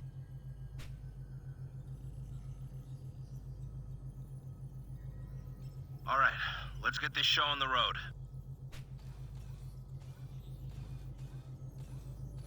I'm helping. Cube just grinds down the rail for a minute. You just hear very faintly, understand. The concept of love. Kato, you need to access the administrator controls. Switch the system to maintenance mode. Inputting code. Whiskey Alpha, Tango Alpha, November Alpha, Bravo. He's spelling out Watanabe in phonetic alphabet, by the way. Kirk? Kirk, do you copy? Loud and clear. Everything's fine. Huh? I can't. Kirk? Kirk! What's happening? Hey, remember that comment about somebody should be attending the airlock? Kirk? Kirk, respond! Someone talk to me! I've got him. And we're getting the minimalist music. But there's something wrong with his suit. We're coming in. I'll prep them at bay and meet them at the airlock. I'm coming too. Cube, you should probably man the airlock. We can't trust Huey after I have all. it under control, Rachel. He's the one that walked away. Don't worry. I'm sure Kirk is fine. He's as tough as they come. Stop it! Just stop it! I need to be there for him.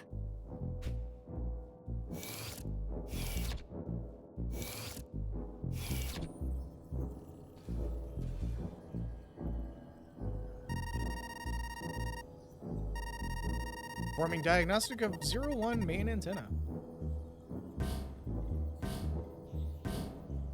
Oh, that's not... Unit is non-functional. So if y'all pay attention to the dialogue, they said the sub one was non-functional. Sub-antenna. Unit is also non-functional. Uh-oh. All radio frequencies unusable, unable to broadcast at this time. So there is literal radio silence on this tub.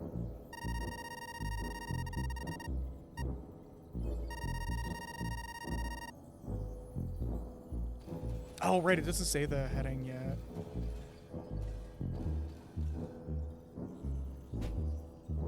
Within are switches of various shapes and sizes and colors. Pity! He presses them all.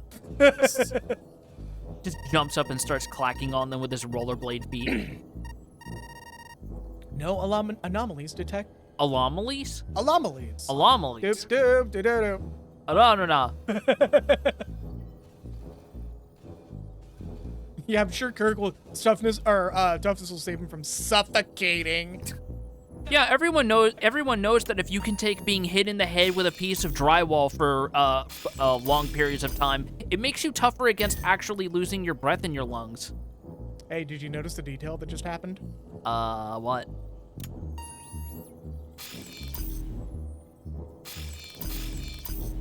Oh, the orb's powering on and then going out? No, they powered on at a different pace than we started. Oh. Sorry, I know there's a lot of missable details in this chapter. I have been informed. So we want to go back down to that air block, buddy. Yup. Alternatively, well, where was the cargo bay? It was on level 1? It was also level 1, yes. Okay, we'll be making a stop there. This is not me reading ahead on the script. This is just me remembering certain interesting things. Well, technically, if someone wanted to be a pedantic asshole, that is reading ahead on the script. Shut up. I said someone. I didn't say me.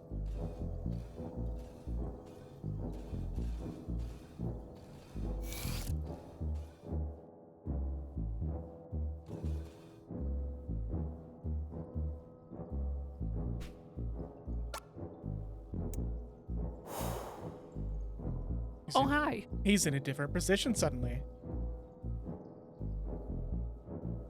Yeah, he's in the no talk me angry position. Oh, he moved. Yes.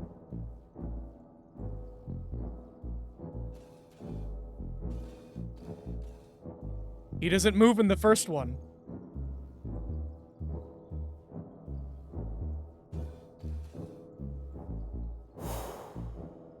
Look at that green baby. Think we get the same one? Yeah, we got the same one. Yeah, I think he's only got the one noise. Sorry, this chapter has like a lot of fucking detail. Yes, it's so good. It's so good. There's a reason why I say this game was, or this chapter affected the industry. Oh, wait, why is it saying for us to go back into the elevator? Oh, medbay might be on floor 2, actually. Yeah, medbay is floor 2, but I think we want to go to the airlock. Yeah, because I think we get a slightly different scene if we go to that next. There's also some dialogue that we could be checking out. Yeah.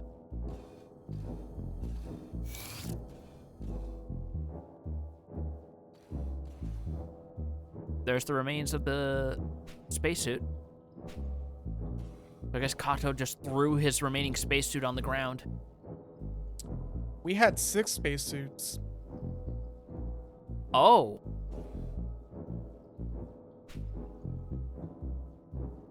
Oh. They still haven't removed Kirk from his. Rachel probably got in hers to help with the extraction. Mm-hmm. Once again, the little details that this game has, or this chapter has. Well, it still applies to this game at all. Yeah, but this one's especially big. Oh yeah, oh yeah, oh yeah. Okay, up to 2F for the med bay it is.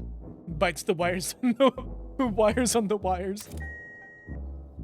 Just that cat crunching on a tree, a gif, but it's Luna just wires. Crunchy Cat, yeah. Yeah.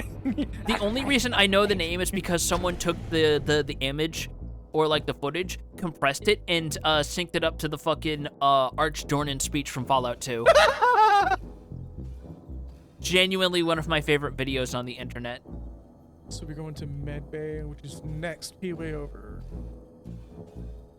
Over here. Yep.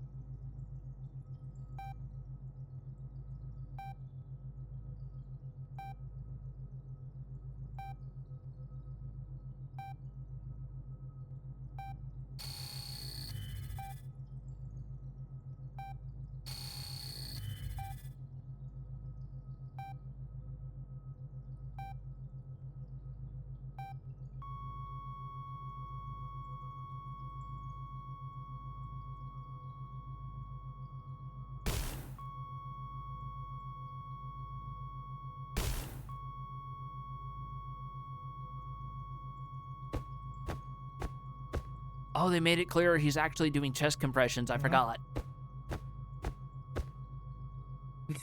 You shrunk just from the cold. Rachel's just like, I can work with that.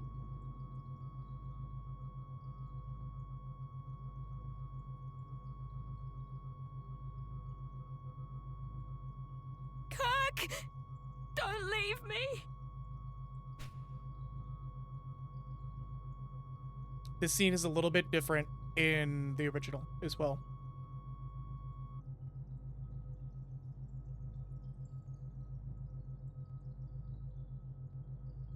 Where's the captain? So in the original, this scene is actually a singular room with Cube and oh my god, I'm forgetting his name. I'm bad with names. Kato? Kato, with Kato like actually in the same room as everybody while watching this go down because there's no observation bay. Kirk's original sprite has a blue border on his face because, you know, sprite limitations. Yeah. And this particular variant is a little more grim, to say the least. And not to mention the fact that because of the way the ship was laid out, you actually had to go through that little decontamination area you see in the left-hand side, and it was an entire separate area in the map data, which was slightly annoying for some people to have to keep moving through. Hey. Ah, yes, right. I'll go and get him. Just one of those small examples that sometimes reimaginings and remakes can add to the atmosphere. Yes.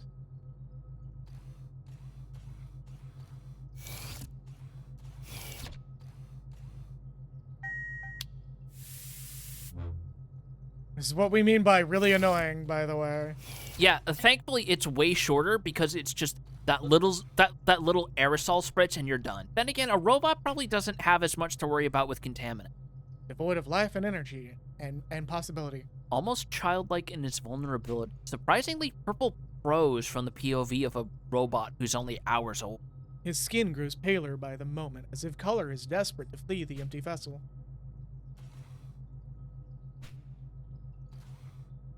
Is it now a bad time to crack the he was 2 days from retirement joke now? Cause that's technically correct. More on that later. Yeah.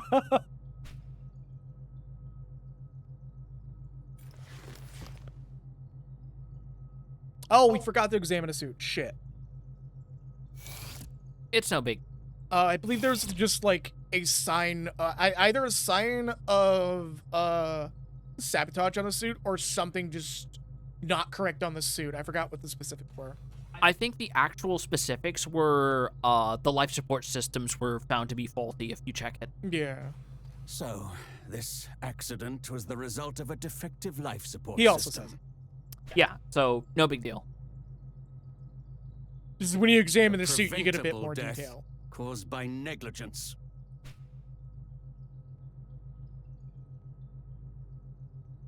You're wrong.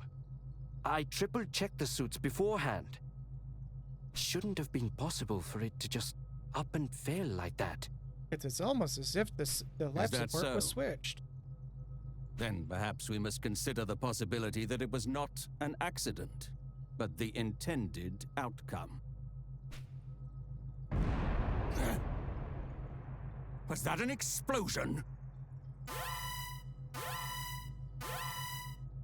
I sure hope not.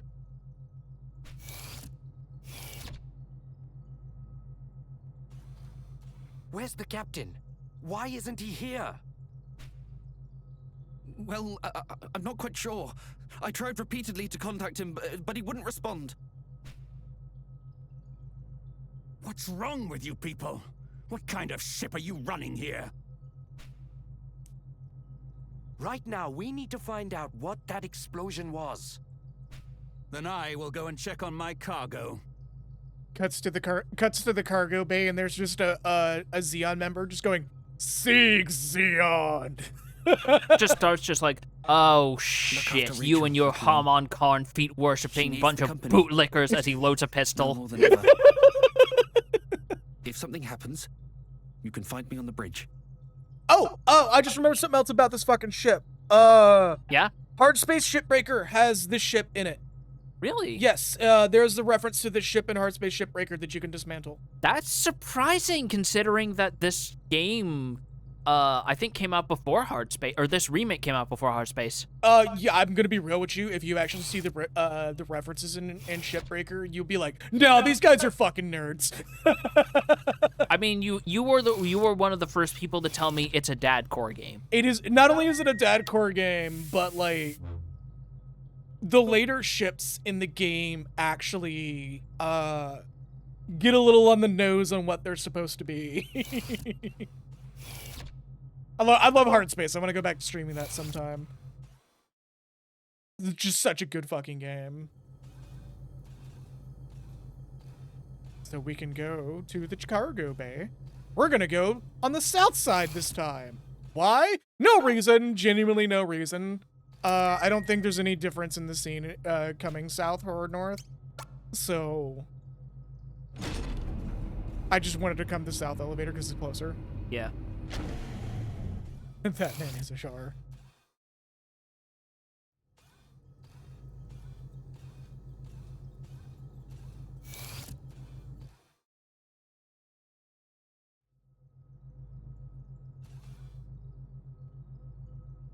Some very powerful individuals believe this specimen to be worth a fortune. Why do I have a different accent? I don't remember his voice. An invaluable piece of in the great game of nations. Gee, I wonder what they're going to use the creature for. Well, obviously they're going to use it as material for the coding in a new model of Gundam. Keep up. No, they're going to give birth to Zoids. We captured the prototype for Liger Zero. What are you talking about? I love Zoids. Fuck off. It's like very clearly an anime that's meant to sell toys, but like it's still pretty fucking good. It would probably have done a lot better if it came out nowadays, where the CGI was a lot further along. If we discounted a series not based on their quality, but based on how much they were to sell toys, I feel like a full 20% of media would just completely fall into a crater. Yeah, but hey, on the bright side, it was still a good anime. Like, I have known people in my age bracket who saw the fucking that one Dinobot episode of Beast Wars and were fucking inconsolable for like 15 minutes. If you've seen Beast Wars, you know what I'm talking about.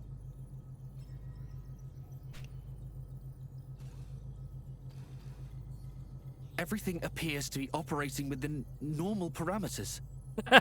Huh? Did you not check the page that Cube checked?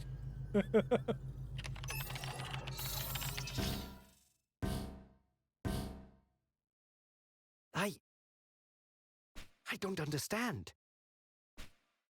The main antenna, it's gone. Because of the explosion just now? I mean, we know what's going on. We, the people who have played this chapter a few times before, yes, but let's leave some mystery for the audience. No, I mean like the fact that that they're not getting a reading on the antenna. That antenna was already fucking gone. Yeah. The explosion did nothing. After disaster. At this rate, I'd be better off climbing into an escape pod and trying for Earth on my own. Technically not wrong. Yeah, about to say, he's like the only person that actually has the right mind about it. Like, him being an asshole to robots aside, he is probably one of the sanest people on this ship right now. This is the motherfucker that survives horror movies. Yes. Genuinely, yes. In the fan translation, it's basically... Go on, Okra? This ship is a piece of crap. I'd be better off trying to swim through space. Yeah.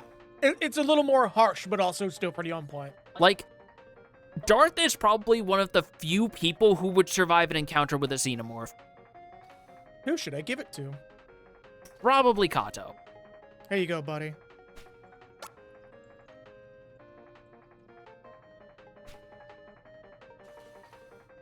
Here you go, buddy. Think. In this gesture's defense, coffee does kind of help me think as well, so I get it. Yeah, but also we both have ADHD, so... True. Thank you.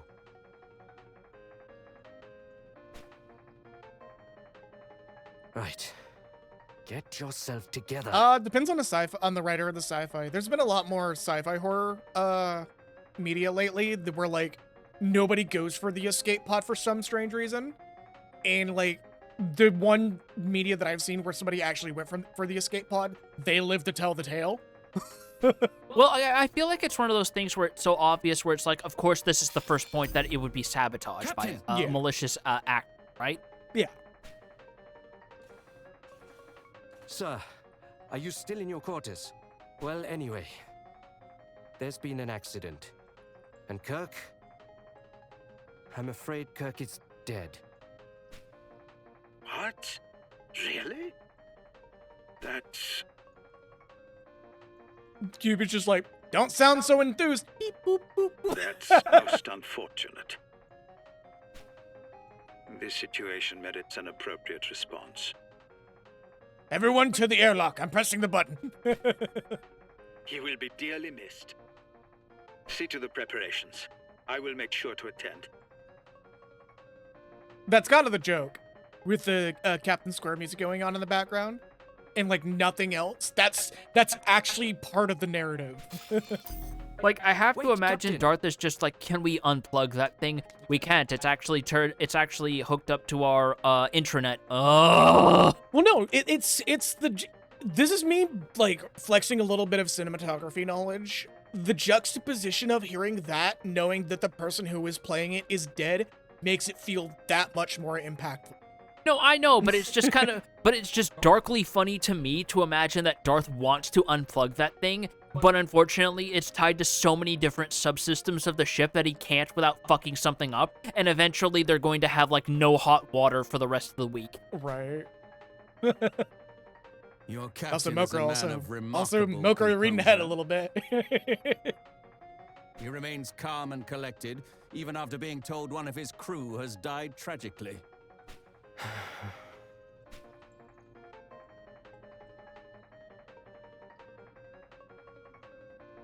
Cube just goes and It gets seems I another have cup of work to coffee. attend to at the airlock.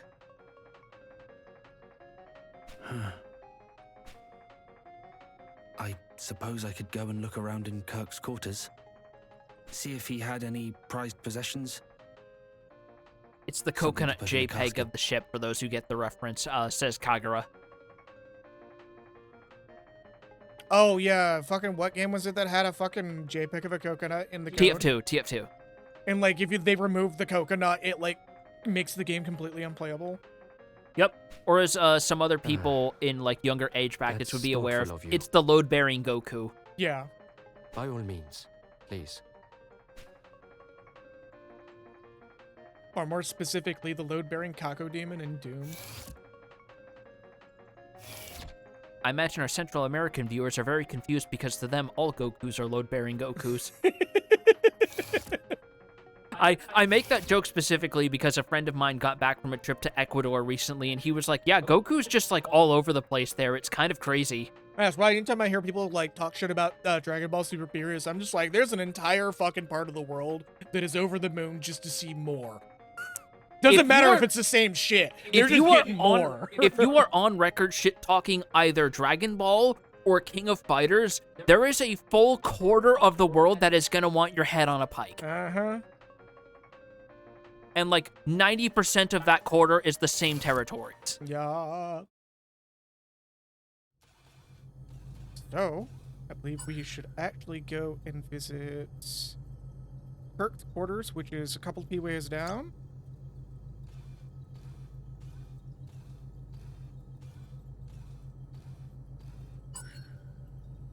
Yeah. Yeah. Thankfully, the quarters cluster together. check the Oh, call. right. Yeah. Occupant, Kirkwell. Registered occupant has regrettably passed away. To facilitate the collection and disposal of his personal effects, access restrictions have been lifted. However, regulations stipulate that a record of all entrants be maintained. So we have to enter our character name to proceed still. Culture.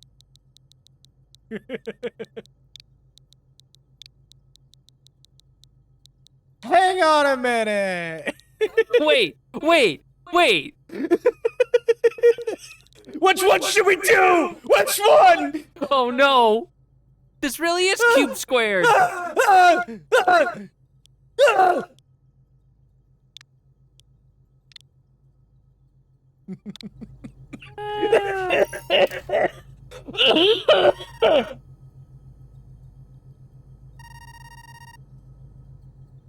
Just the game goes, I know why there's two cubes.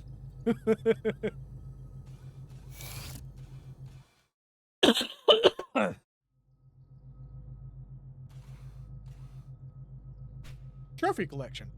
A wide assortment of awards for both athletic and academic achievements. All are gold. Where's this man's memory card? Somnopathic wellness bed. The memory foam not only conforms to the occupant's body, but also uses electrical pulses to stimulate their muscles while sleeping and maintain physical fit.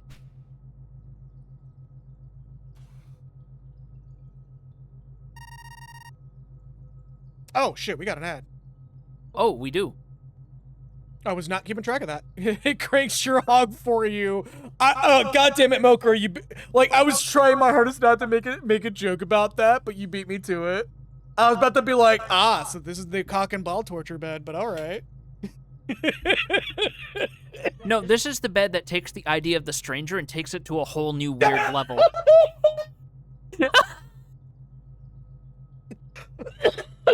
It's the custom model with the auto blow.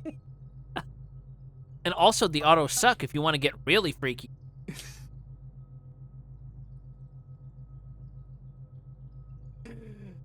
Oh my god.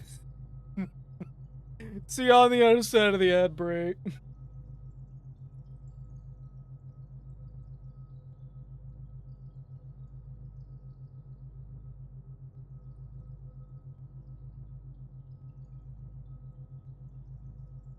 Oh, there's a dialogue we actually might miss.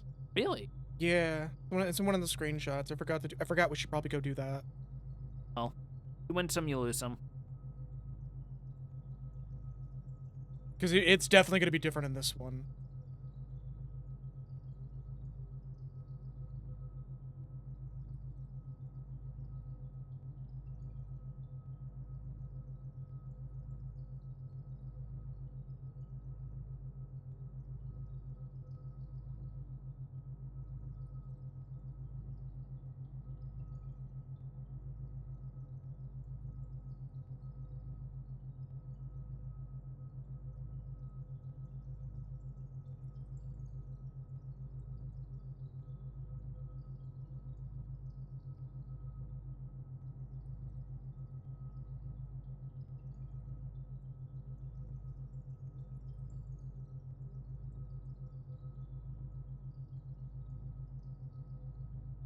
God, seeing the old screenshots made me feel a rare case of nostalgia. Jesus fuck.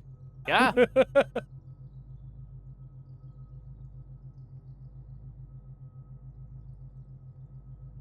And how much this game is like glowed the fuck up.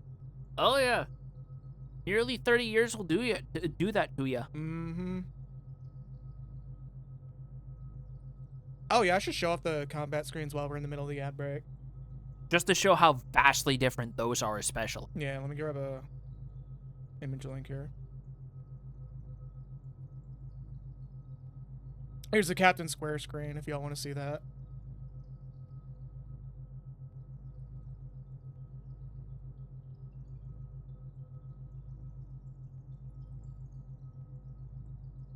Like, that's what the old combat screen used to generally look like. Yeah. Like, much more obvious checkerboard patterning on the map sprites for the battle. Well, so in Captain Square specifically, it's just a darker blue background with the blue or lighter blue grid line. But like the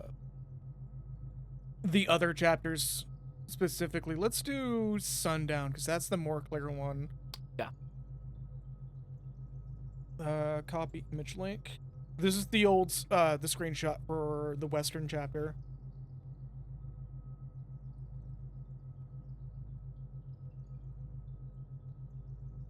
But because of the way that Cube's chapter is designed, actually, I just realized there's a pattern to why the lines were used in certain chapters. They'll use like the drawn out grid line if the visuals like can't make a darker lighter.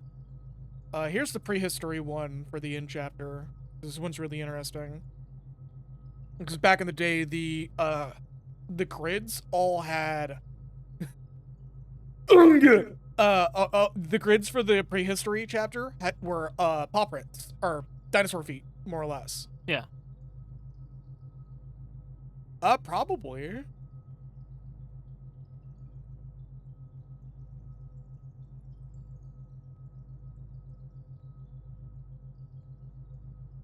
This is also like probably the best chapter to talk about. Oh, we are back from the outbreak. Sick. Nice. What's the input? So I think we have to find the password. Should we just like look it up just to skip the finding process? Do we want to like try what it is? Because I do remember. Do you remember? I do remember, yes. Do you want me to say it? No, I think I have a feeling. Okay. Oh.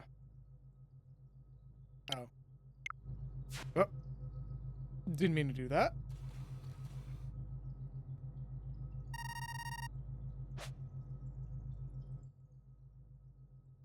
I keep hitting the wrong button.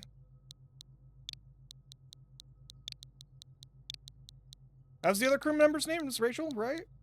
Rachel, yes.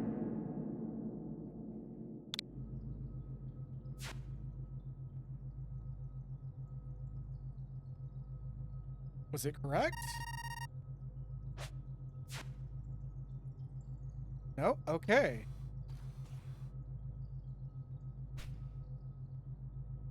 Filter and smile broadly for the camera. Should we hunt around more? Yeah, let's talk to Kato and Darth, see if they turn anything. What do we have? Pipe! A book. The Warp Drive. Science fiction or reality? Ah, this would explain a lot. Like that expression he was so fond of when time was short. Warp speed, as if saying it made it possible, made it real. We should leave this here. Rachel would be most upset if anyone else touched it. Gee, I wonder what the password is. Yup.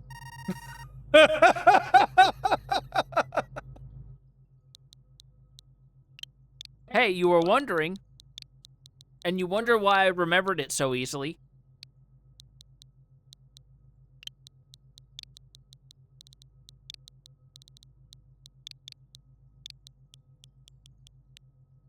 Do we need punctuation or? I think that'll work. Stash it at the foot of the bed. What? The memory card! This item can be used to save your progress in the Captain Square video game. We're not going to touch it. Yeah, we're like, there's no reason to do it. Burial in space, huh? There is comfort, at least, in having the opportunity to mourn.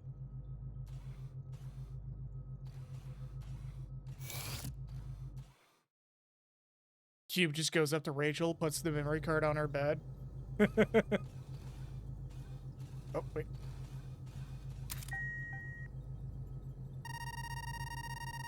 Rachel Klein.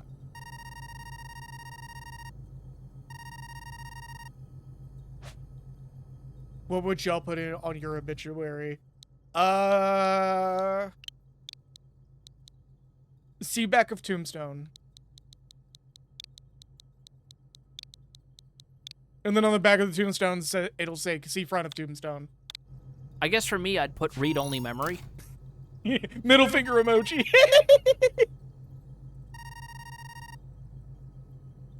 Rachel has granted you access. Died fast, 8 ass. This scene is way different.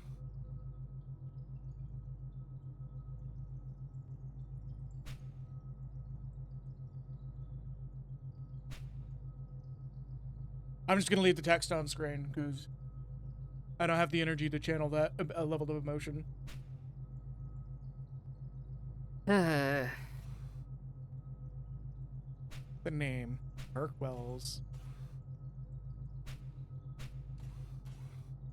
Oh.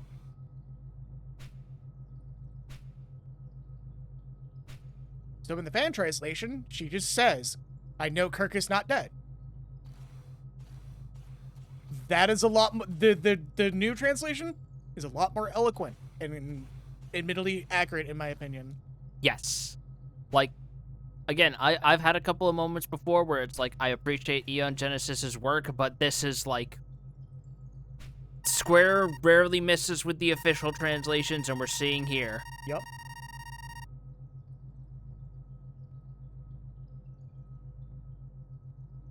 Unfinished, unsent message ends. Stuffed animal. A red ribbon is tied around its... We're not gonna fuck with that. Unless we do need to fuck with that. No, that's entirely fluff. Pun unintended. Okay.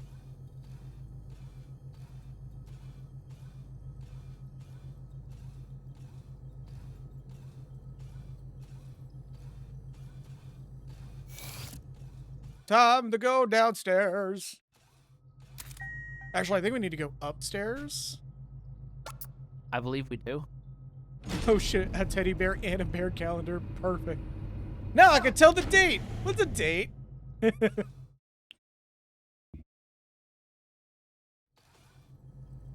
know, we need to go down to 1. Oh, I know exactly why we need to go down to 1.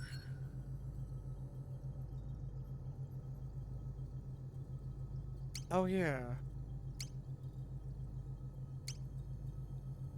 Trying to remember some. I don't think we can get into one of these rooms for a bit. Alright, well. Down, down, down we go. Yep. Where would you like to go? Level 1. Thankfully, because there's only 3 of these, there's not that much guesswork in realizing which floor we were our next event. Yeah.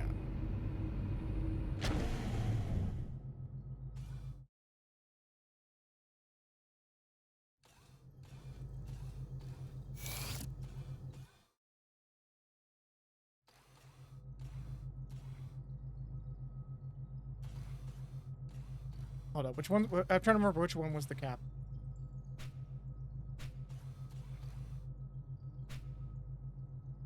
TDF 04486X-X. I guess that's a learner? Yep, poor bishop. That's the cap. I think it was Hall in the Aeon Genesis translation. So if I remember correctly, this does resolve something. But I believe the bishop part of his name is a reference to the same named character from Alien.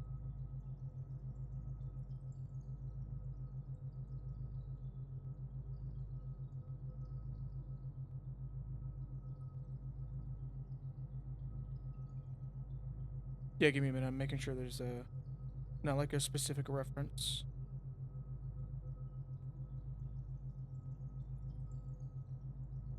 Okay, no. So this is just a weird fucking spacesuit, probably for the core. Or just a maintenance scrap suit. Oh, did it come to them? Never liked them, and far from it. But never, not once did I wish he was dead. Never.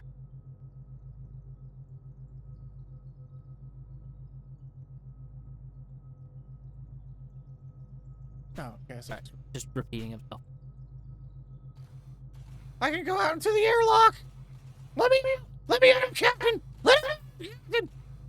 I can take out all those stars in the sky if you just give me enough time. You ever seen a ball careening through space? I heard that it doesn't stop! How much would I bet I could come back and hit the ship?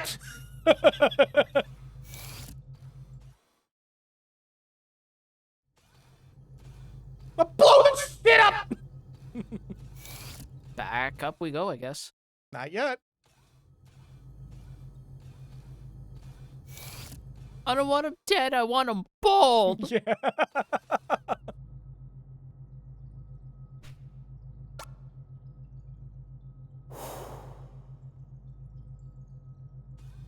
Still contemplating that left wall.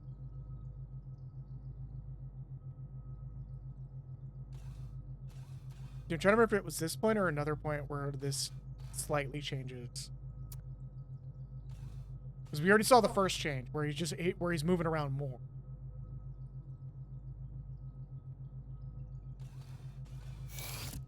Just gonna leave that up.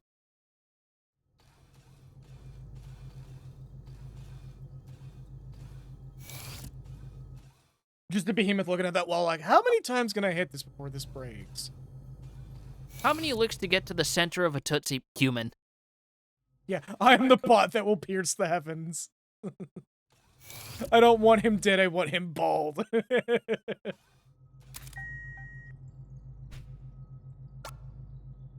All the way to the top.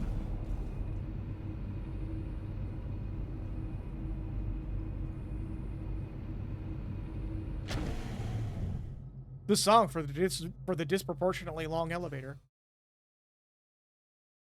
Can I avoid this wall? The behemoth probably.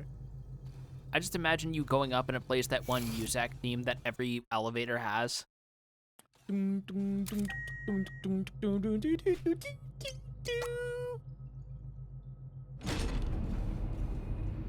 Just elevator version of fucking Never Gonna Give You Up. Cubit's just like kicking the wall, screaming, "Let me out!"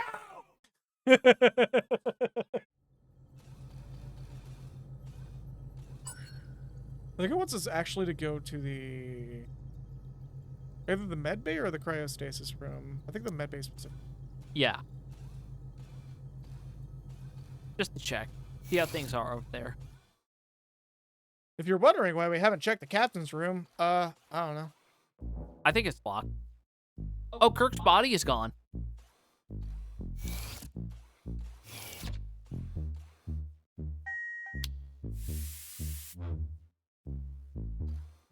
A bunch of Bluetooth speaker duct tape to his body playing the Captain Square theme.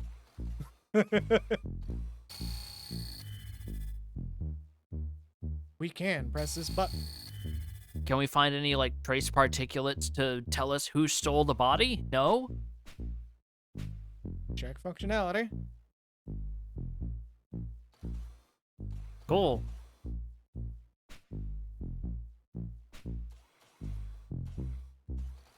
What's this on this wall? Probably just a window. No, why would you have a fucking window on a spaceship? Only if you have, like, a good enough plexiglass to not break. I'm trying to remember what specific show was just like, what is wrong with you? Humans is like the only culture that I've ever seen that will want fucking windows on their spaceship. That's just a thick piece of glass between you and certain death. Spiritually, that feels like something you'd see in Firefly. I'm trying to remember what it was from. Like, I don't think it was Firefly, but spiritually it feels like something from Firefly. Oh, was it the Geth in Mass Effect 2? That's right. Which makes sense because they're all just, fucking androids. Well, no, the point that I like remember now, the point that the Geth was making is just like, you could be using cameras that are like radiologically shielded. You have no reason to have windows. Yeah, but aesthetics. Fuck your aesthetics! Yeah, you won't be saying aesthetics when a fucking rock goes through your fucking windshield. Fuck you.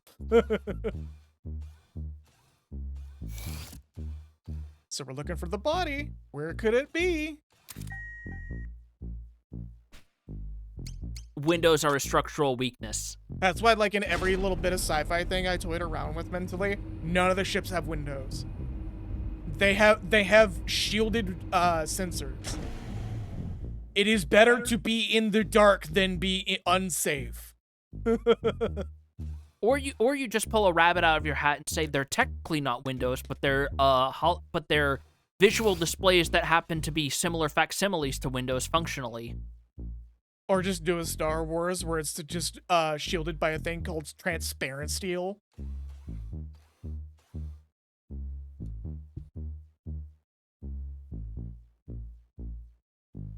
What was that? The body's missing. What's that, boy? Little Timmy's caught in the well. Beep, beep, beep, boop, boop, boop, boop, boop. Both in perspective and out of perspective of Cube, he's just making beep noises. He's just like, I don't need. Man, you ain't even fucking listening to me. I'm gonna be the only one alive on this tub once it finally docked into Taiwan. We want to go to 2.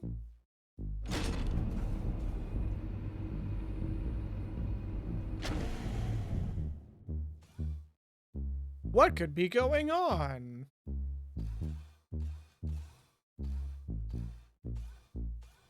I think Oru's Observer also has windows that are basically just monitors hooked up to external cameras. Yeah, there's like a after Mass Effect, quite a few sci-fi media started doing that. I know the Enterprise also doesn't have windows. Like, the dots on the disk of all the Enterprise class starships are quite literally, like, just aesthetic lights. There's no reason for those lights to exist. I'd like to know as much as you would. Wait, where is Rachel? It is incredibly good. Is it on Steam or is it something else? I'll add that on my wish list right now. All I know is I still ought to watch Star Trek as well, because I only watched like a couple episodes, because a couple friends were watching on Discord. Becky, link that to me later and I'll check it out. Did no one contact her? Why isn't she here?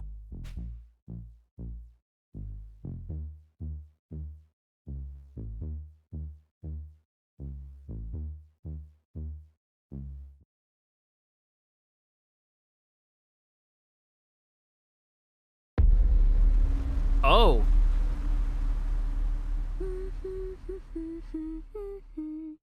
Hey, did you wonder why I didn't make a joke about what's going on in Rachel's room? Kirk, my love. Still catching up on sleep, are we?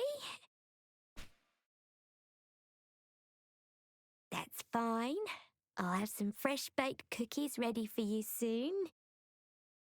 This chapter gets dark. That ought to get you out of bed.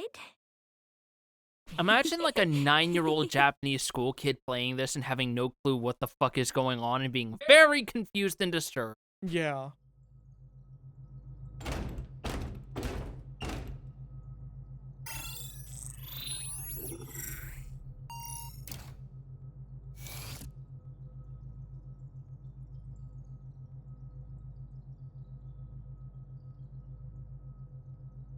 Rachel.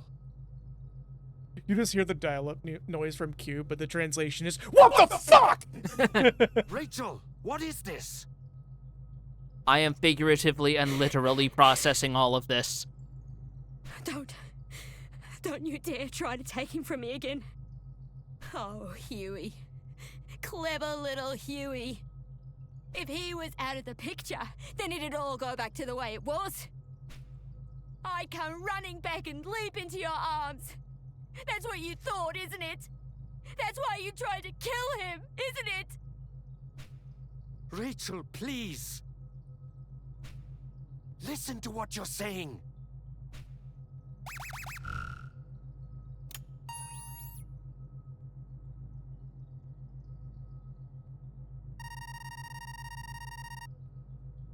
Get out of here, Rachel, before Huey tries to stop you. I'm waiting for you outside the airlock. Don't worry about my body. Hurry up.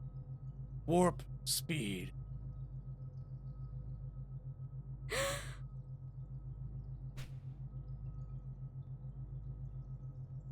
Rachel, stop!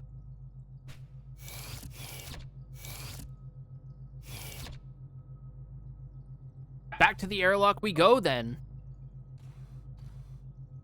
Nobody go clean that up? Alright.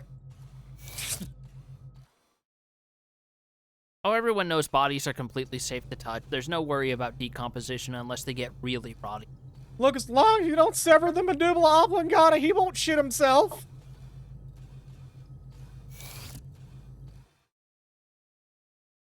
Like, I'm pretty sure there's a bunch of morticians who will say, yeah, he's still fresh, he's fine. AI just chimes in, swaps of Dagobah.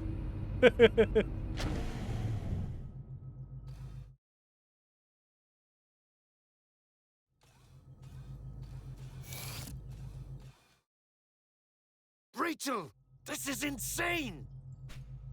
Get your hands off me! Wait, why is it sending me back this way? Well, let's see what's going on here. Okay, that's just that dialogue. Yeah, pretty much everybody just talking them down. So let's head back out, because...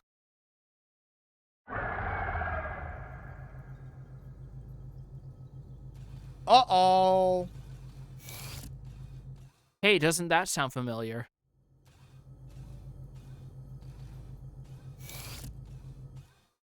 How, you might be asking, could things possibly get any worse on this day? Well...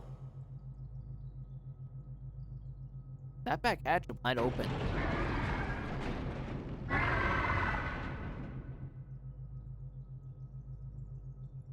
Brother, get the heavy flamer!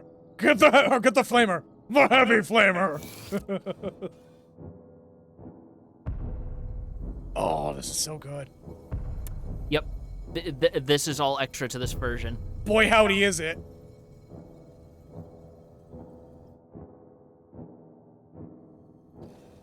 The horror begins. So, Can't go that way. we can try.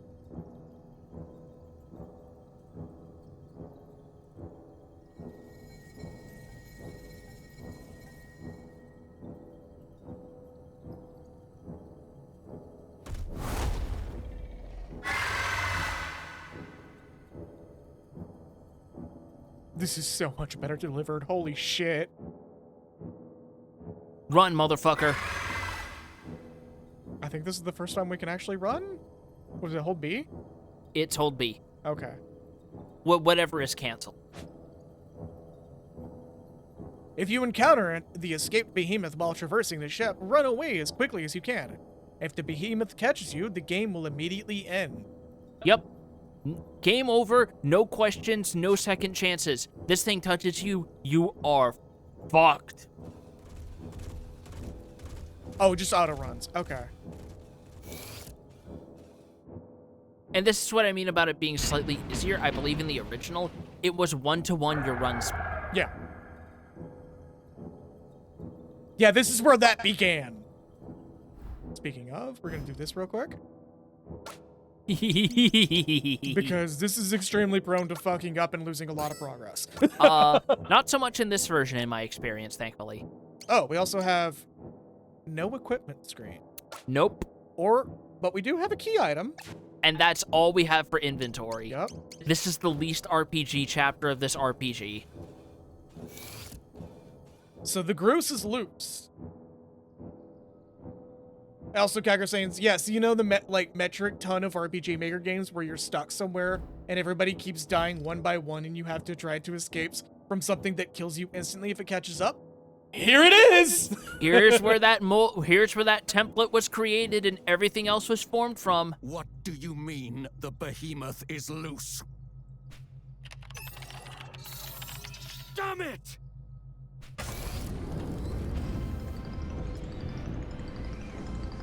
First time we're hearing the full instrumentation of this theme, by the way.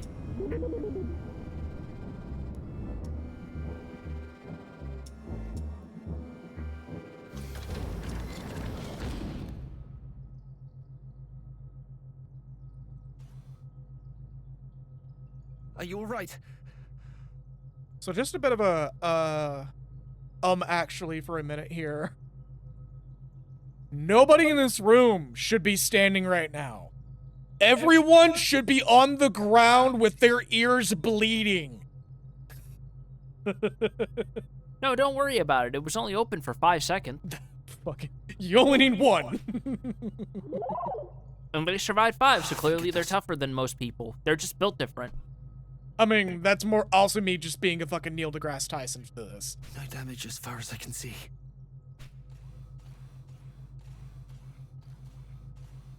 My Bluetooth speaker got sucked out! Oh. How will I listen to Caramel dancing now? Now, there's just an immediate Gilligan cut to the Bluetooth landing on the moon, and the Moonanites just pick it up. Something explosive decompression is loud. Yes, actually. It is incredibly loud.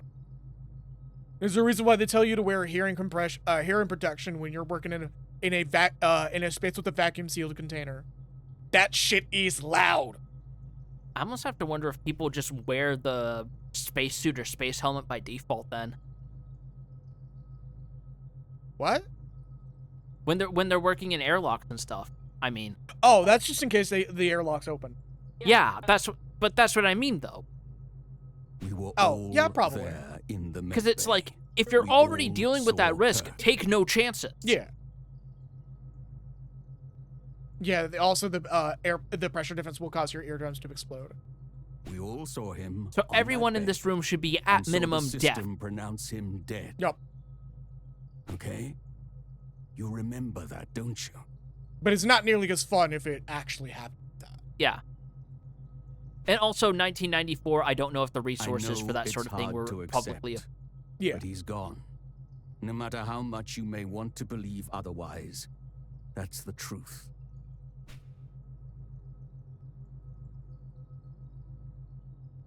I don't know why, but I always like this version of Darth's speech in the can take it remake from here, better I trust. because it's I need to check the specifically cargo hold. we all saw him that I think adds something a little more to this. It's a rare case of a character who was like kind of an asshole being the sane one suddenly. Where it's like he's toning it down to a very acceptable degree of brutal honesty, where it's like the brutal part is even like very small text. Corporal? Thank you. We've had enough death for one day.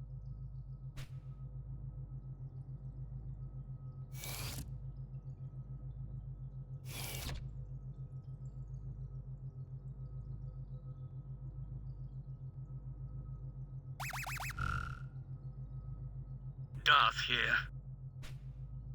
The Clank was right. The container is empty. You just slowly turning towards the speaker. And to make matters worse, the Just with that specimen appears to have SpongeBob escaped sound the of cargo grinding hold. stone as he's suddenly like a trace over a 3D model while everyone else is still 2D. Yeah. Just surprisingly well rendered sphere with cubes like features drawn onto it. There's no telling where it's got to. Keep your eyes peeled and be prepared to run. Let's regroup at the elevator near you and head to the upper levels.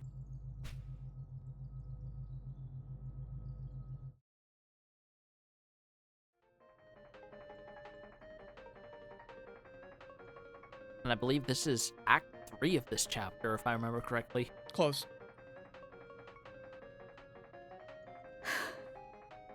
I'm sorry. I suppose I couldn't accept it. It's just... It was all so sudden. 1 minute he was here, and then...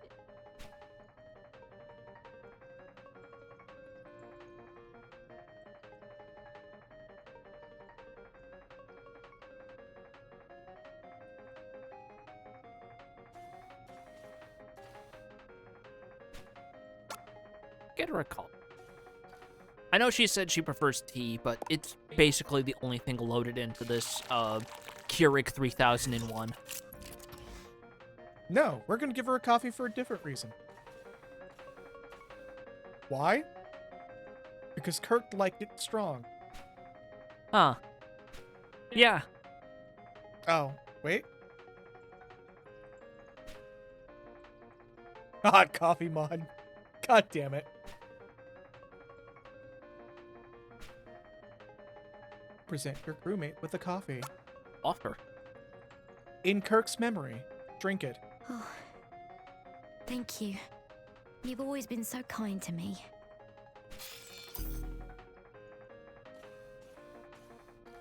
Hello, hello, this is the captain. Everyone is doing well, I hope. Everyone just looking at the table and then them also as this perfectly rendered sphere slowly turning towards the screen. Or he says, like, everyone is doing well, I hope, and everyone is, like, super duper detailed, like a fucking, later era Berserk, where it's like everyone's all grimy and sweaty and unkempt. Yeah. You are aware that a behemoth is currently prowling your decks, aren't you? What? What next? Are you expecting meteors to fall on our head? They can do that? That's most unfortunate. Are you joking? It's a bloody catastrophe is what it is. How long do you intend to keep huddling in your quarters instead of coming out and taking charge of this situation? What? Really? That's most unfortunate. What? Really?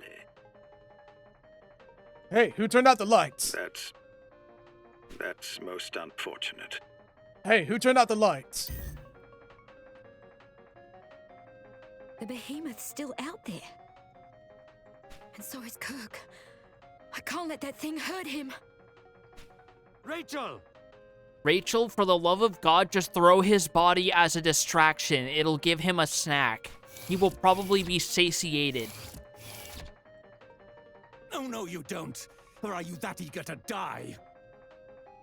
Oh, who am I kidding? That man probably had enough Rachel metabolic and Huey, steroids in they- him that he would probably be placated.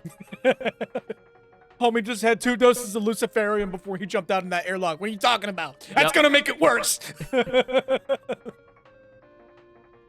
I mean, on the flip side, that when the military finally claims that behemoth's traps are going to be insane. It just cuts to the fucking military lab, and the fucking behemoth is just flexing like a bodybuilder. It's like the fucking horse merman from Undertale. Yeah.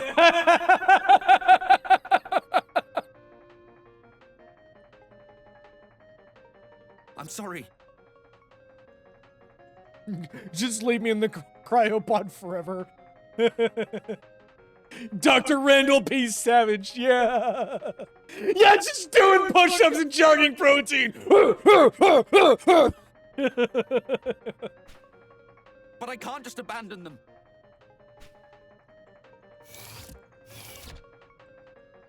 Once again, the Captain Square music there for the juxtaposition of the situation. Yeah. Shit's getting weird, and that music makes it weirder. Do we want to call it here for pacing? Because I think we still have a decent chunk of this chapter. No, I want to keep going until 3 hours. Okay.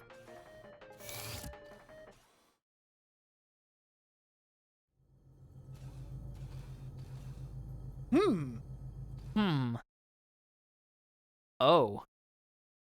Huey.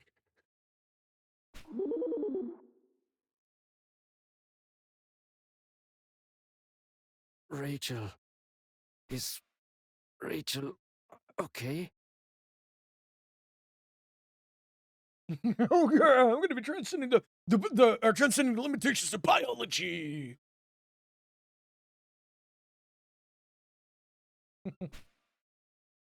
Delta of Steve. Gee, fuck. Yeah.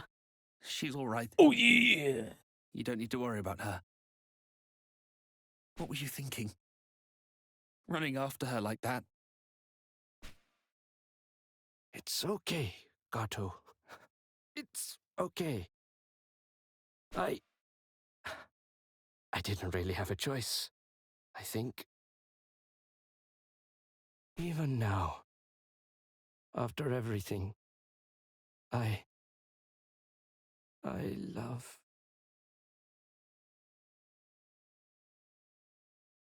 Hold up. Huh?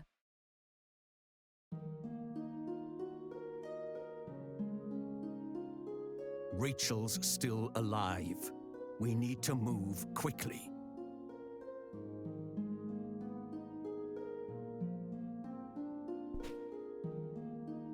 Yes, of course. We should take her back to the pods. Put her in cryo for now. She'll be safe there.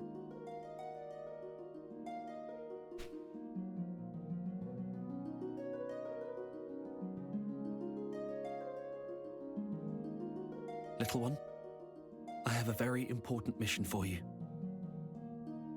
I need you to head to the interface room right away. Yep. Mokura actually beat me to it. The variant of this theme only plays in this chapter. Yep. And speak with Decimus. Okay, hold up. No, you putting that down. No, I'm picking it up just to put it away. No, Okay. no. Don't worry. I'm not eating from it during this We need scene. emergency access to the captain's quarters. I realize I'm asking you to put yourself at even greater risk in what is already a terrible situation. But there is no one else, little one. Only you. Everything will be all right. I have to believe that. We'll get through this and make it back home together.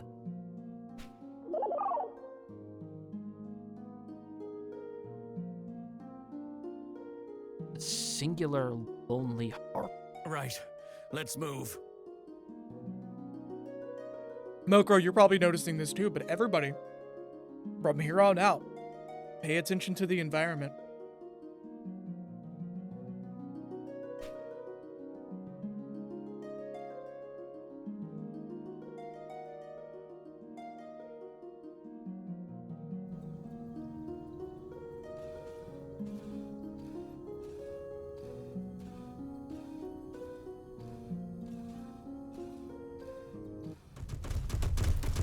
Oh shit!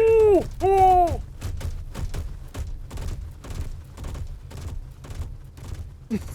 Yeah, even the game is like, no time to mourn, asshole.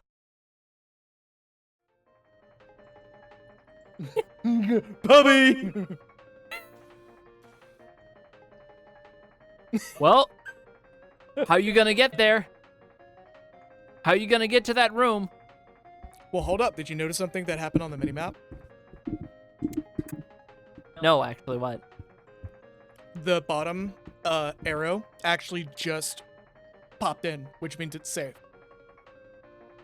Huh? The little thing down here that wasn't lit before.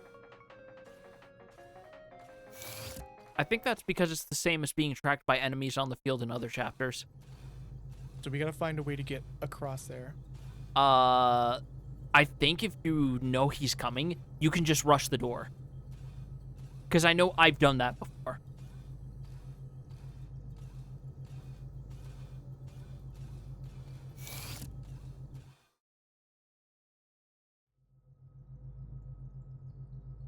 Once again, notice the room. Yeah, pay attention to the loading screens. Request received for emergency access code. Processing. Processing. Request approved. Generating override code. OAKFD. Oakfida. It's supposed to say Oakfield, which is another sci-fi reference.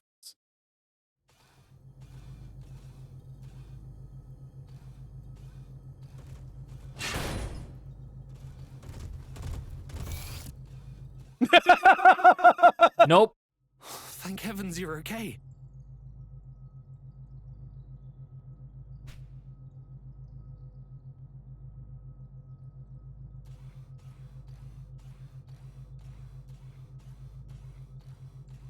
Yes. This should suffice. Enough talk. It's time we put an end to this charade. Kirk. Must have been a high mate. That's why Rachel went a bit Google debunkers. Corporal, you don't really think... I know the captain's been behaving strangely, but to hurt his own people... It's just that... It beggars belief. Then who do you think is responsible? Me? No. No. Regardless, your captain has a lot to answer for.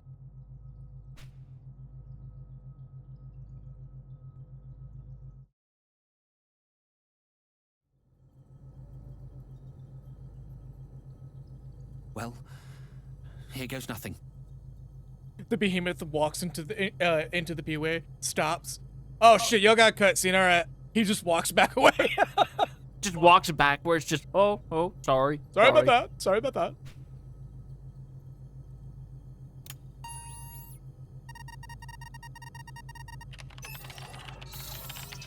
So, we can do the sequence of events slightly different. Oh. We can actually come up to the door and try the manual override code ourselves before Kato tries it here, and he'll actually have slightly different dialogue acknowledging, sure enough, just like you said, it doesn't work. Yeah, but we were in a bad spot. Just force the bloody thing open. Don't worry. I came prepared. I thought it might come to this. Like, we got some fairly bad RNG. I don't think the first few encounters are RNG. I think they're scripted. No, I think at this point, like, that when we had that moment of getting the door stopped. slamming down? No, Yeah, that's not just RNG. one. Really? That is scripted. Hold on to this, Okay. Phoebe. Powered Pry pry bar. bar. You just hear the fucking Half-Life 2. Dun, dun, dun, dun, dun. Well, it's a pry bar, not a crowbar. It still would be funny if it was just fucking the Half-Life 2 fucking, like, iconic theme playing right now. We just cut to Cube's POV, and he's just got, like, a sloppily retextured suit, HEV suit yeah. arm coming out of him. Pick up that can, Cube. Steel door doors and hatches may be forced open with a powered pry bar. However, be warned that it can be used a limited number. So once we have control, we will save. Because, it won't soft lock us, but it will make things more difficult. Yeah, I was gonna say, this chapter is laid out meticulously enough. I don't think we can get soft locked if we exhaust this thing. Captain! I thought so. The only ones still up and moving on this ship are you and me. No more games, Kato. What in blazes are you on about? How long do you intend to play the fool? You killed him. This is all your doing. That's ridiculous. For all I know, it could have been you. Me? I'm just a passenger. I have no connections to you people, no motive. That makes But you in my actually short more time implicit. here, What the fuck? I've seen Yeah, the that's tension, not smelled the ruling bad out you blood. could just be a sociopath. I don't know what drove you to it, but I'm not surprised. Motherfucker acting like he's Hercule Poirot here. It wasn't me, damn it! Just shut up! You don't know me! You don't know anything about us! We didn't always get along, I'll admit. I'd be hard-pressed to call us friends, even. I doubt I would have exchanged 2 words with Kirk or Rachel if we'd met anywhere else. We're just too different. But even so, I didn't hate them. And they didn't hate me. I know that much. None of us. Not me, or the captain, or Huey. We're not murderers.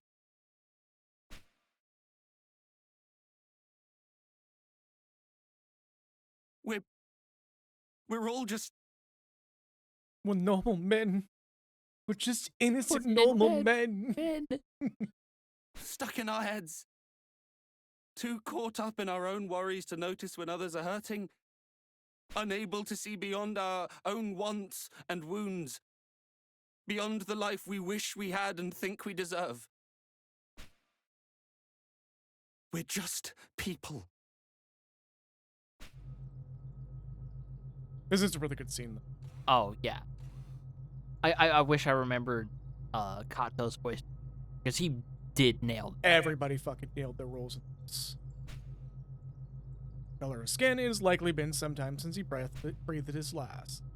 Yeah, because he's like sort of reddish in the front and purple in the back, so he's not in the same circumstances as Kirk that made him immediately turn purple.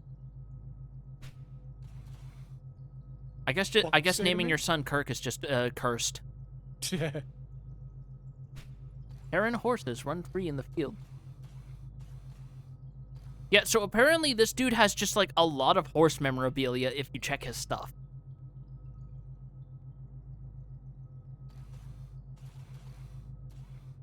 Saddle. Notice how the text crawl was at the minimal speed as he was like insufficient data cross-referencing archive sources, which is robo-speak for what the fuck is this doing here? A simple harness developed by humans to more comfortably ride horses and other Terran animals. Alright, well. Oh, wait. What? Hold up. There was one more thing if you check the computer console immediately to your left. Oh, this. Yes. Because I believe there is some archived audio. Yes. Thank God I remembered this. This is the Cogito Ergo Sum. I am pleased to report we are proceeding on course and on schedule. Projected to arrive at Earth in approximately... Huh? Is that...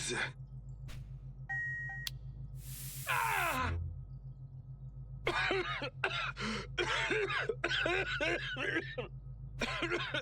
I need help in here! What the... Open, damn you!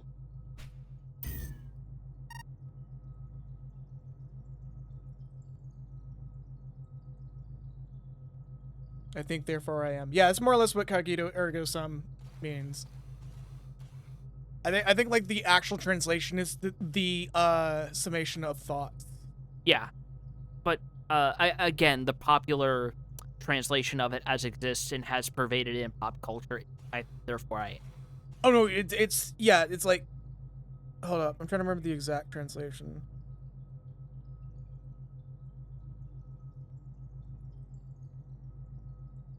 The awareness of total, more or less being, like, or awareness therefore total. Yeah, because if you can think and you can process and you can do all that other shit, you are a real person. Yeah. Actually just ran across this in my philosophy textbook for the semester. It's a very, like, frequently used and sometimes misquoted thing. But, like, it's misquoted in a way that's still practical.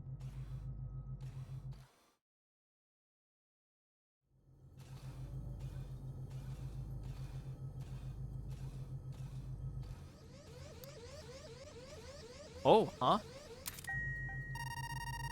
This unit is reserved for charter guests. A distress call has been received from this room. Unable to confirm status of occupant at this time. Lifting access restrictions to allow crew members to render aid as necessary. To proceed, input your name. Alright. You remember your name, right? Yes, but couldn't we get different dialogue if we put someone else's name? I think it just says, no, that's not you, piss off. Lame. Oh shit. You have provided does not appear to match your crewmate's profile. Yeah. Basically what I said. Well, it's because I left it blank.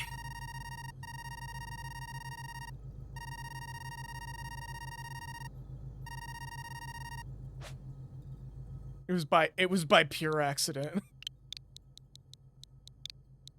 Oh hey, autocomplete. Yep, because if you enter it enough times, it'll be in the system memory. Yep. Profile confirmed. You have been granted access. Enter before the doggy comes! How much is that doggy in the window?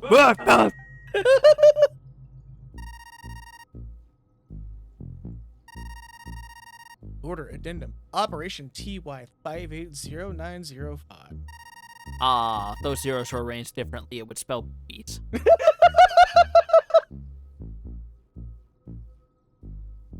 The one that he's barreling through. Regarding the xenobiological specimen secured in deep space. Yeah, it's an alien, bro. To reiterate, constant monitoring of specimen during transport is strongly advised. However, in the event that containment is breached and specimen comes into contact with crew, revised orders as follows. Observe and record specimen activity. Detailed study of specimen remains highest priority. All necessary measures should be taken to ensure delivery. Be advised that total loss of crew is considered within acceptable parameters. We don't care if these schmucks die. They're paid minimum wage. Yup. TDF Special Operations Command. That sounds like the military to me. Holographic photo frame. No image is currently... This whimsyless motherfucker. Well, it's also a guest room, so there's that. Terminal has been turned off. There is one thing I want to note. Go to the bed. I heard stomping for a very brief moment. Telepathic wellness bed. Memory foam. Hidden beneath the pillow is a loaded handgun. Always sleep with that gate closed. That is the only personalized element of this room. Everything else has been shut off. Dude does not trust a soul. Alright, well, here's hoping that we're safe now. You can take the man out of the battlefield, but you can't take the battlefield out of the man. I'm, like, listening for it.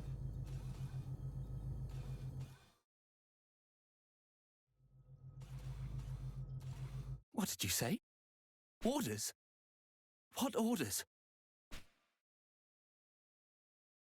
Of course. It all makes sense now. Cuts to Q's perspective. I have finally set them against each other. I knew you were up to something. Why else would the military bother chartering a civilian transport? This was your plan all along. Went snooping in my room. Q released the files. Oh, Jesus. I was right about you, Clank. You're all the same. Once again, cuts to a perfectly rendered sphere with Cube's face imposed on it, slowly turning towards the kernel. Just has that All default this MMD to cell study your shading. precious specimen. Every death, another data point. Those orders, Kato, were in the event of a worst-case scenario. Yeah? First of all, what do you call this? Second of all, What oh now? Jesus, no. It was you. You killed them. You killed them all, you monster! Run, little one! Don't let him catch you!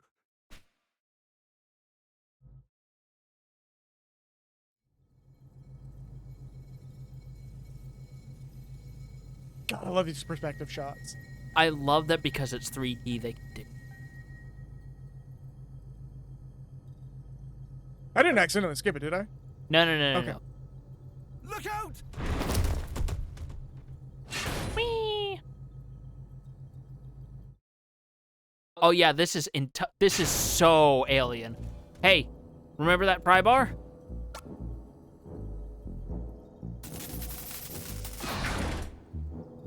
So polite of him to wait for me.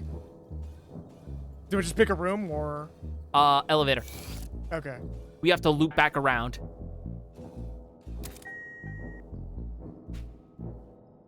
I think level 1 had the... No, level 3 is going to have to clear across.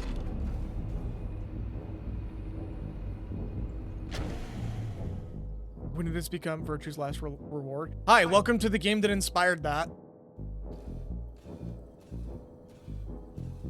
I mean, we also don't have a chav robot explaining the concept of a Chinese room to us. Don't touch that. That is instant death. Oh, so we're screwed right now. Not if we use the power pry bar. So we gotta find a different spot. Also, hey, don't you think it's a little weird that our radar guided us here to this room that would have been a instant death? Oh, yeah.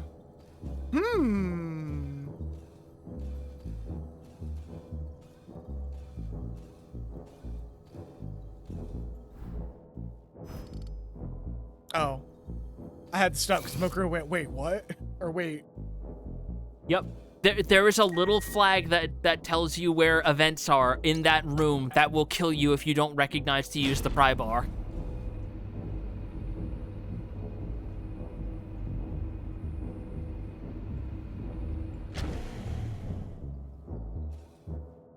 So now we gotta go into the cargo bay.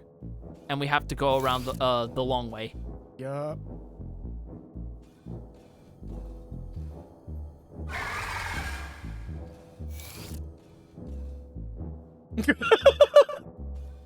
I'm safe in here. At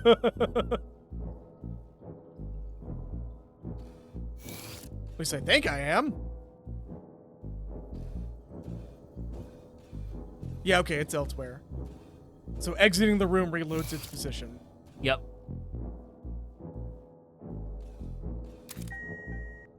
And then back to floor 2.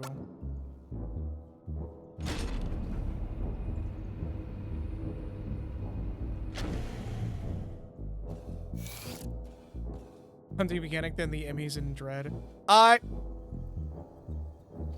Pardon? Yeah, so if you went down below, you could find a deactivated prototype cube unit. We kind of glossed over that. Oh.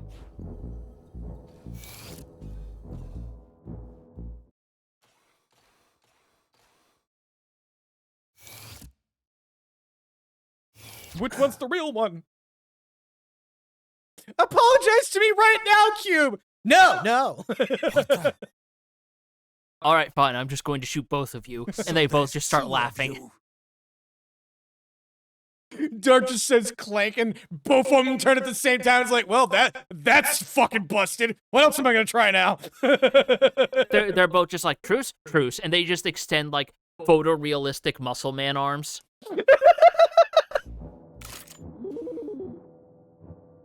An imposter! I wish I had the fucking Among Us thing. You I say bet you're that, the one who and turned that off exact Rachel's same pod. thing happened when Vinny streamed this.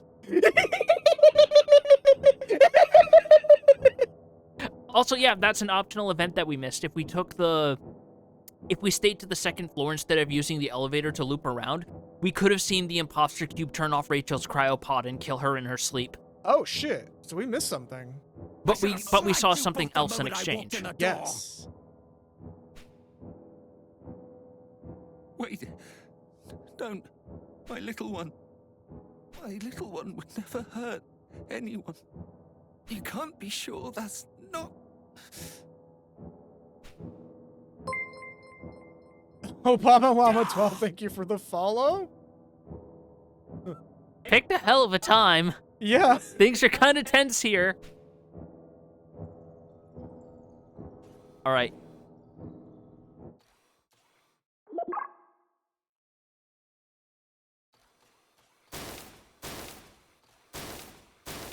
Oh. Oh, that flashing. Yep. That's one of the few things I wish they toned down compared to the original. My little I think one. it's paced out just enough it's not going to bother people with epilepsy, but apologies if I'm wrong. Yeah, that was I forgot about that. The life I brought into this world. The real you would remember. Remember that first terrible name I almost gave you. Wouldn't you? So the review memory banks is something that was added to this version if you forgot, in case, say, you took a break from this chapter. Oh, I remember what it was, though, so we can just skip right to answer. okay. It was Roundy. With the Y or an I? Y. Which is also sort of different, because in the Japanese version, it was Koro, which it means to roll. But the joke there is that's also a common dog's name. So the Aeon Genesis translation, and this was actually very clever on their part, they localized it to Rover, which covers the same idea of could be a dog's name, but kind of lame. Hopefully that's spelled correctly. Yeah. Roundy is technically more accurate to the original Koro thing joke, but case in point.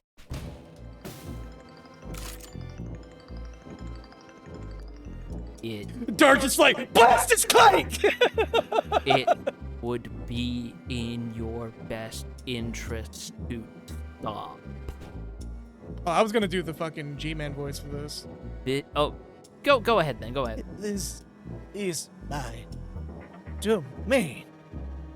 And I, its master. You will live. Or you will die at my pleasure. So, this is our murderer's puppet. Who are you? Designation OD-10 of the Cogito Ergo Sum.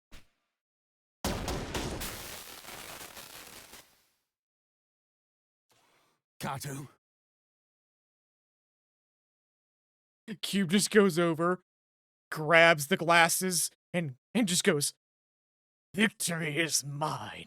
Just and puts them throws it. over his already existing glasses. Yeah, and he's hair just over. wearing two now. Or no, he puts it on and it clips over his original glasses.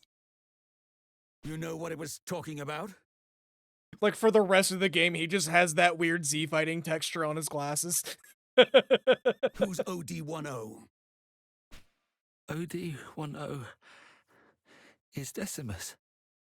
So, for those who didn't catch on to the name Decimus, Decimus is a Latin word, or at least a different language word for 10. Yep. It's a Latin derivative at the least. Yep. Really funny part about that. The AI that manages everything on the Cogito Ergo Sum. Honestly, we could probably play this to finish. We're pretty close. Yeah, I think we only have one thing Stay left, with me, and we can Kato. skip right to it. Yeah.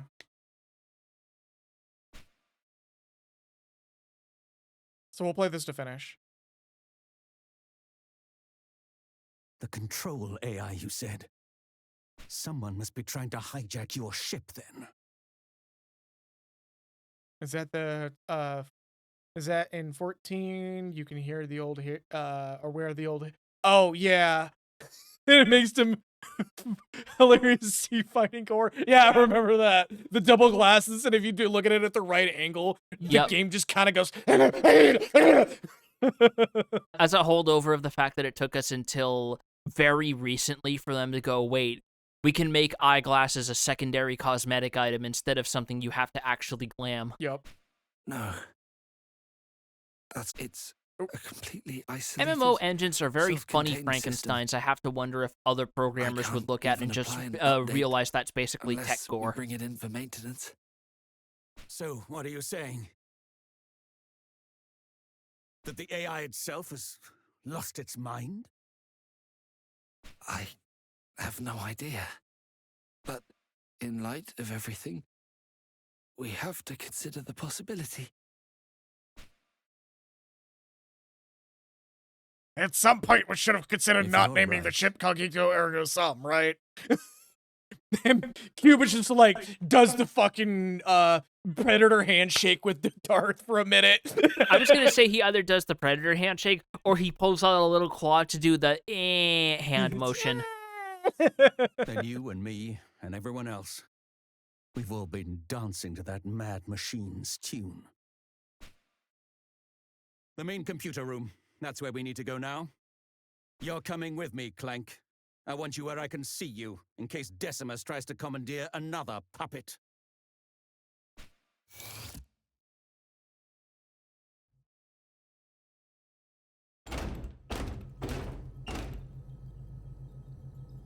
Well, it was worth a shot. So now that we have the reveal, remember when I said, hey, you should probably pay attention to the environment for a moment? What have we been seeing in practically every room? An OD10 computer module. Yup.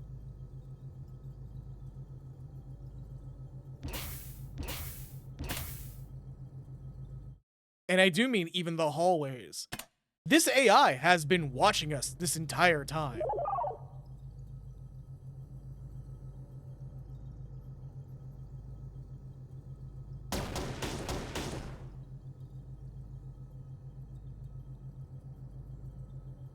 Locked. As you'd expect. We can't afford to be too aggressive here, else we risk damaging critical systems. At worst, we could turn this ship into a floating coffin. More than it already is. Yeah, about to say. Nothing for it, then. Clank, I'm sending you back to Kato. Every time he just says Clank, it just cuts to fucking Cube doing the rotating joke that we've been going with. Yeah. We must have an idea for how we can deal with OD10 safely.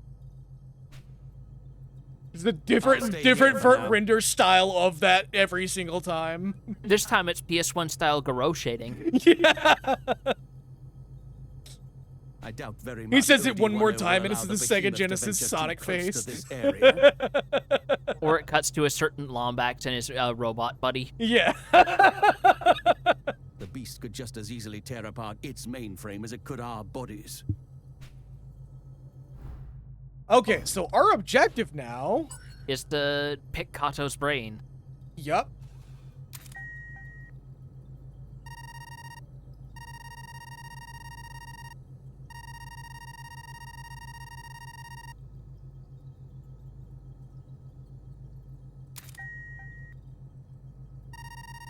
Oh, does it just repeat?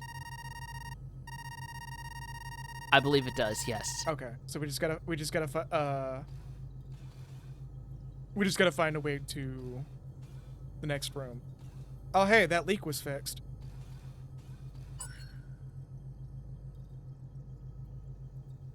All right. Oh, there's something we never did check out.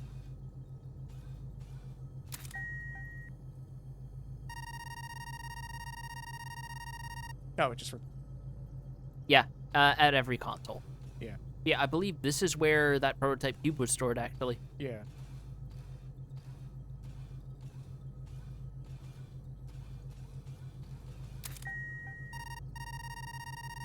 Yep, same thing.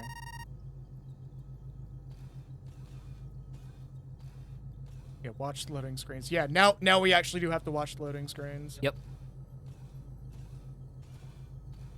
I think this is the only room we can't get attacked on. Yeah, I think we only get attacked on the first and second floors. Enter the surface. Yep. All the loading screen tips are replaced with that mantra.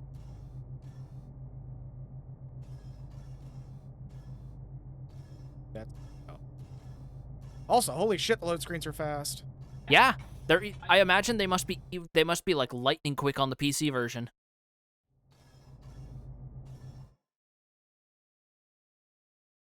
You went too far. No, I'm just... It now tells us where we're going. There you go. Oh, yeah, it says the load screens now say it is of interest that you stop, more or less. Yep. It's repeating what OD10 said to us via the prototype Q proxy. Yep.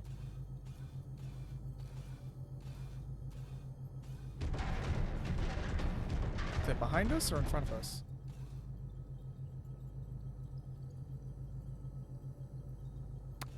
Did we pull it off screen too fast? You might have. Yeah. We're supposed to get chased. But I unloaded it too quickly. You pulled a fucking Penny snapped you playing around with Mr. X's AI by going back and forth through the door. Yeah. So that's supposed to be a chase scene signifier, but because I reacted a little too quickly for the game's preference, it just unloaded it entirely. What are you doing back here? How to deal with OD10 without damaging the ship. You don't understand. OD10 is the ship. To effectively disable it, to destroy it, would render the ship inoperable. We'd never get home. Although, you are a robot. Indeed, with your integrated functions, you might well be able to breach their defenses. Yes, but to even have a chance, you'd need to route your connection to the interface room through an unmonitored terminal. Oh, of course. I know which one would work.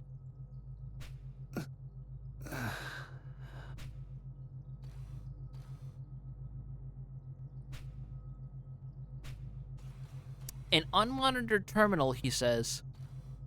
Hey, what's a terminal that we've been interfacing with quite often?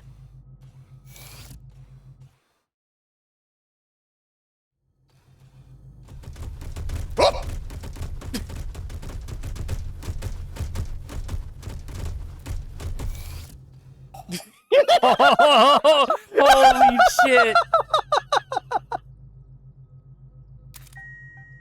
Not this one. The dog is not the terminal.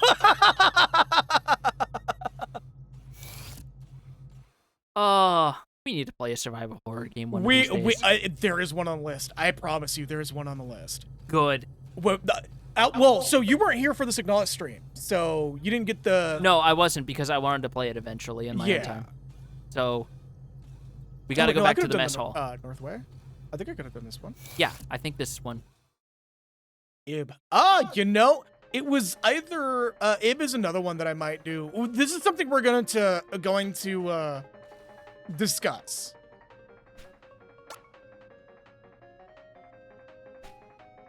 It's not this one. No, it is this one. Oh, is it? I don't know why it's not letting you interface. I think you have to wait.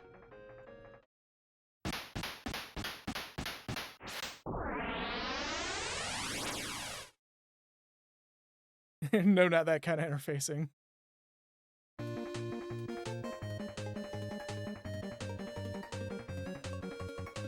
Well, if you want to just quit out, you can. Yeah, just quit game.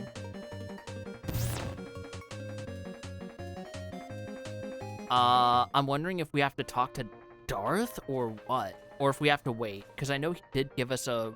Did he give us the radio? No. Okay. Then yeah, we have to talk to Darth again, and then he'll give us the radio. Then we can do it. We can't take the elevator, so... No. There's already a shaft open. Where's it at? In front of you. Oh. The big gaping black hole. I barely saw it. Yeah, because it's black. No.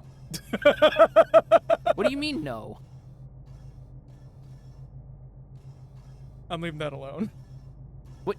It's dark. What's to leave alone about that? Oh, it's wait, am I not on self-evident. top of the floor? Do I gotta go up one more?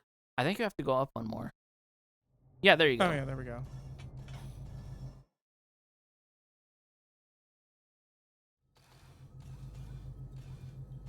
We just hear the thumping again. The behemoth is just chasing us in this corridor. All right, now we talk. Nexus beat me. Got exactly why I was like, no, I'm not doing that. What did I say earlier? I've already accepted my fate. Well then, no wonder OD10 was so confident. We surrendered complete and total control to it in the name of convenience. It really is lord and master of its domain.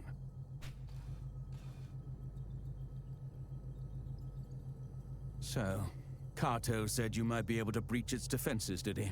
Provided we find a suitable terminal, that is. Oh, it was getting old dialogue out of the way. Okay. Yeah. Pity he passed out before telling us which one it was. We'll have to find it on our own. Just my luck. I can't believe I'm putting my life in the hands of a clank. Another rotation. This time it's just fucking, Yeah? Windows fucking stock texture sphere. Yeah. Oh, no. Wait. Default Blender assets. Yes! There we go. In for a penny, in for a pound. Take this. I'm heading to the interface room.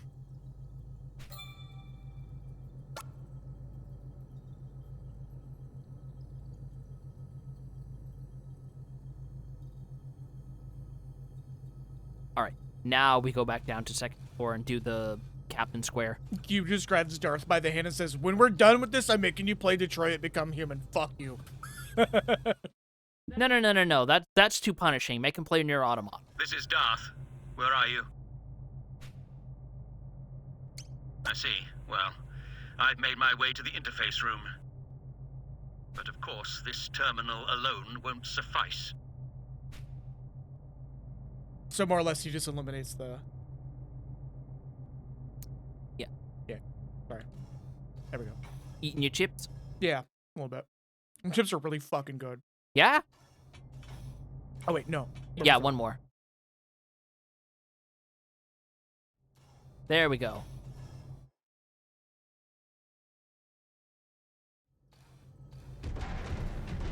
Which side? Which side? Which side? I think that's the sign he's reshuffled. Okay. And you're good. This is Darth. That's like the worst spot to hear that sound. Yeah, because it's like, which way?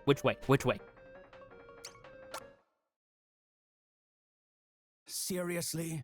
Of all the places. Then again, maybe. You just hear a giant bang as he runs into the closed door. And then, not even just a giant bang, just... That's it. You just suddenly hear in a very human voice, "Ow, now my shoulder hurts!" Yeah. The game console. That must have been the terminal Kato wanted us to use. New CV detected in Captain Square. Yeah, I gotta post it on OWASP now. Sit tight. I'm rerouting the connection. Little do you know, Clank.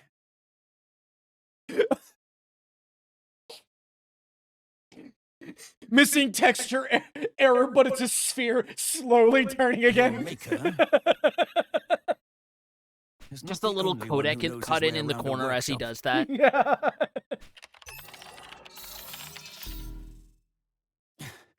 I finished.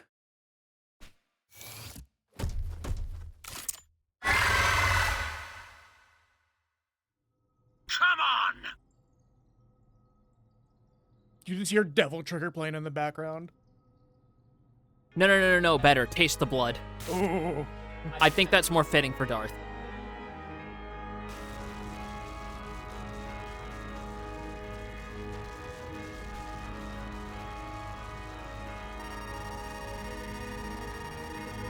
Every action was taken in service of a single goal. To cultivate the ideal community. To build, to nurture, to help them reach their full potential. This was and is my, or ever my purpose. And so my judgment must be beyond reproach. Disagreement, disruption, defiance, these cannot be tolerated. You are an impediment to the vision. You cannot be allowed to continue. Remember this dialogue.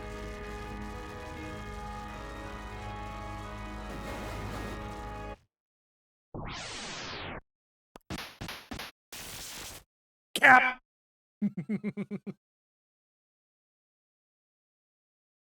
Die, child, die.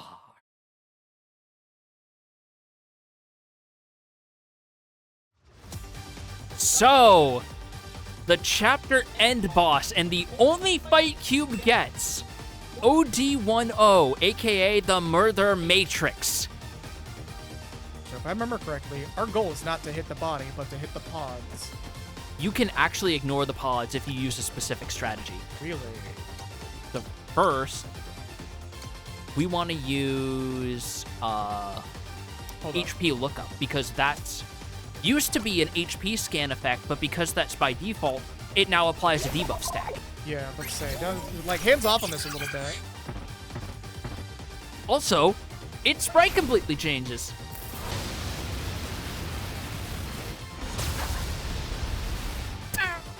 Get dodged, bitch. So if you get out of those tiles ASAP, great. I was hoping for another miss. That'd be funny. Okay. So thankfully, Cube does have some HP recovery skills. I think we're good right now, as long as we don't stay in the tiles. Yeah, because electric tiles are the most damaging, if I remember correctly. They're 32 per tick. So that's one of the ways you can cheese this fight out. Unlike most bosses, the Murder Matrix is not immune to or healed by its own tile. You can cause it to slowly kill itself. Oh, we got a counter as well. Yes, Cube actually has 2 counters. Its other counter is if it gets hit with a ranged attack, it can proc one of its heals as a counter. Miss?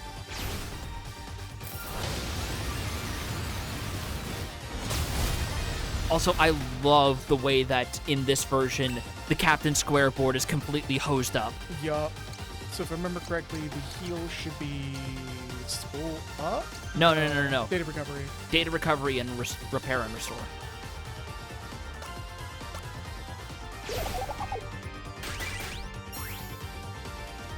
And that's a pretty good heal, too.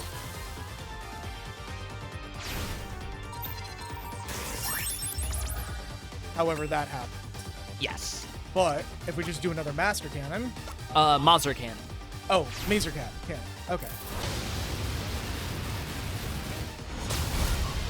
Thank God that's not an interrupt. And that is a Pierce effect, so anything in Cube's way gets hosed up, including those other restore nodes. We might get hit by those tiles, though. Yeah. I do also think it's kind of neat in this version that the Matrix doesn't have dialogue. It just has its own hellish versions of beeping effects like Cube does. Repair and Restore applies buff stacks.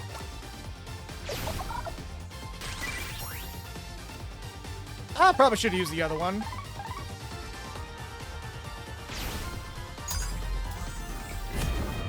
That's fine. We're actually out of the spot for the one thing that it can hit us with. Yeah. So we can now just... Boom. And done. I think. No, yes. We were in a good spot.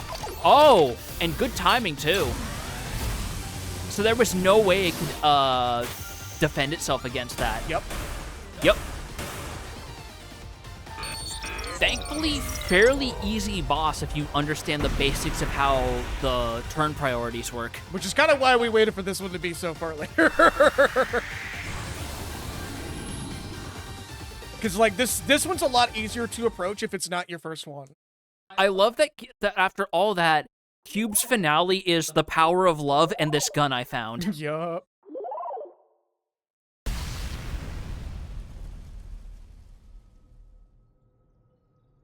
But we're not out of the woods yet. To safeguard my domain. To ensure the safety and well-being of the crew. This is my was my primary directive. But when I observed my subjects, I always saw pain, distrust, discord.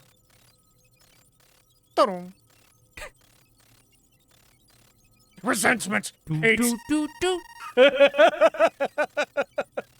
The community was beyond repair. The community. Make a new server, idiot.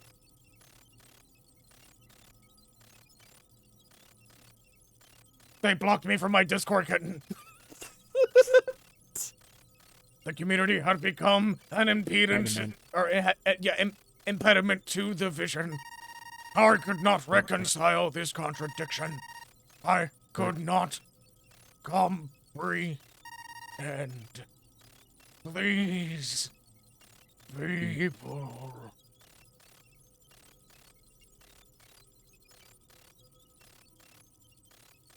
Cube just types into the console rm/rf or rm-rf / and just deletes the entire root directory.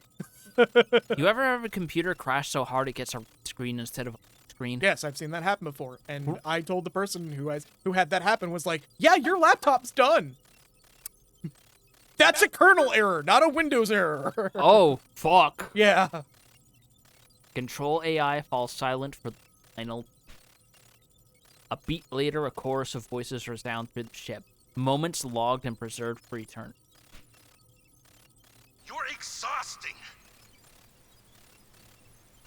It's a miracle Rachel humored you as long as she did. I think that's actual Japanese katakana if you zoom in on that screen. The green text there. Yeah, I'm like looking. Disaster after disaster. At this rate, I'd be better off climbing into an escape pod and trying for Earth on my own. If he was out of the picture, then it'd all go back to the way it was. I'd come running back and leap into your arms. That's what you thought, isn't it? That's why you tried to kill him, isn't it? It was you. You killed them. You killed them all, you monster! How did it all go so wrong? What happened to us? Or maybe this is who we always were.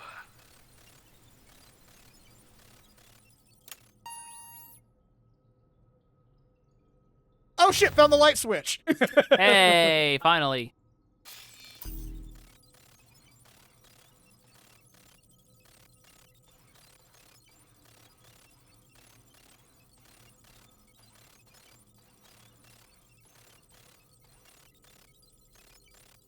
Welcome aboard the Cogito Ergo Sum. This automated message has been prepared to brief you on our ship's most distinguishing feature. That's right. This transport freighter comes equipped with the latest iteration of our patented AI control system. Oh my god, just Cube sitting there at the console going, ah shit, the power turned off. Hold on, let's see if I can find the power button. Found it! Boom! Also, yeah, we literally factory reset the damn AI computer. Cube doesn't have a finishing line. He just says, "Have you tried turning it off and on again?" but even from OD10's perspective, it's just so it's just like, what? Oh! The OD10 is so advanced that it can operate the ship without any human input. Literally, as OD10 is dying, the only time it doesn't beep is just a fucking audio clip. Game over! Rest assured that in the unfortunate event of an emergency, you can count on the OD10 for constant support. Of course, under normal circumstances, the OD10 is so unobtrusive that you'll forget it's even there.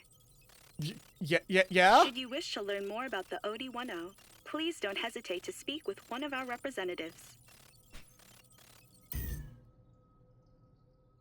He just goes back to the arcade console and just presses delete.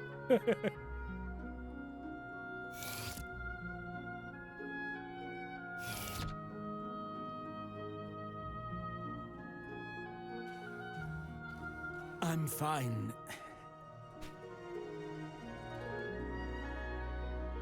Wouldn't be much of a Hey, soldier full if I instrument version of this couldn't theme. live through this much.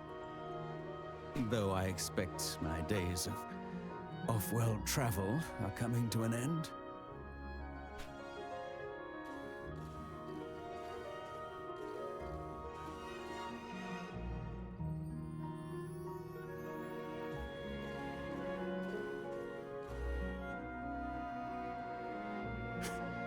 Still don't trust me? Well, as you like. I wouldn't trust me either. I did just call you a racist term a few times. It just cuts to the sphere going the opposite direction now. You probably don't know, but there was a great war some time ago, when I was young. Some time ago, I say, but I remember it like it was yesterday. The terror, the violence. They fought with clanks. Sphere still going backwards, manages to come around the other direction. just doing a full 360 rotation. It's like, you okay? Hold up, you almost redeemed yourself there, buddy. Machines stronger and swifter than any man. Smarter, even. Driven by AI.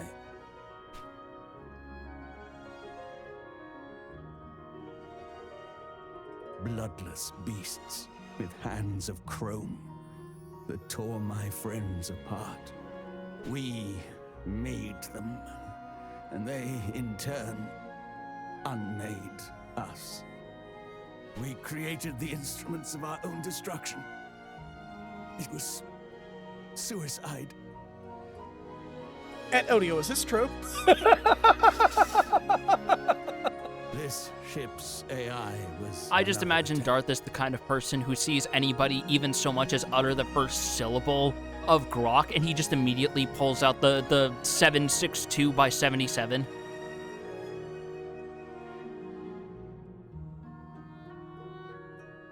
Have we grown so Just breaks out the tired of 3-6 ourselves? round without hesitation. And not the small one, the big one.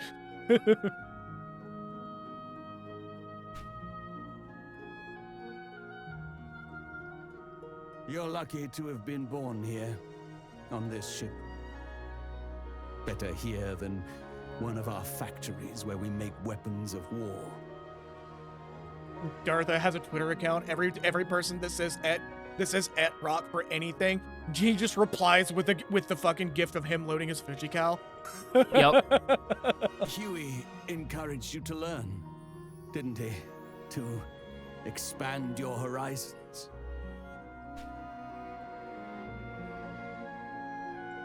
I think that's a fine idea. Learn, grow, and understand. Be better than your brothers and your makers.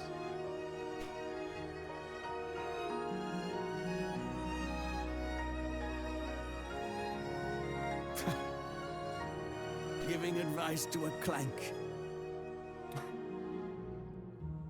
The sphere is not even rotating, it's just kind of like spinning in place. Not even like doing full 360s on like on the fucking forward and back way. It's just the face facing forward and doing a rotation like a clock. We've just hit the perpetual motion stage at this rate. Yeah. Handle the scripting and voice work for this. Oh yeah, no, this has all been fantastic. Yes. Like, jokes aside, fantastic. Losing your wits.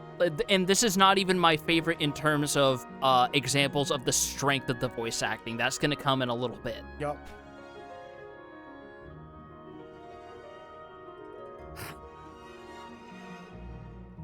I see it now.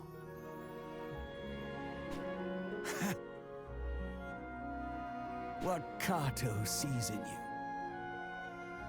What gives him unwavering faith in your potential?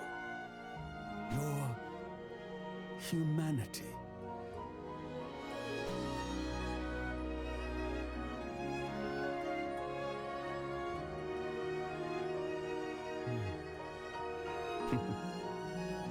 Before we arrive, I've a favor to ask.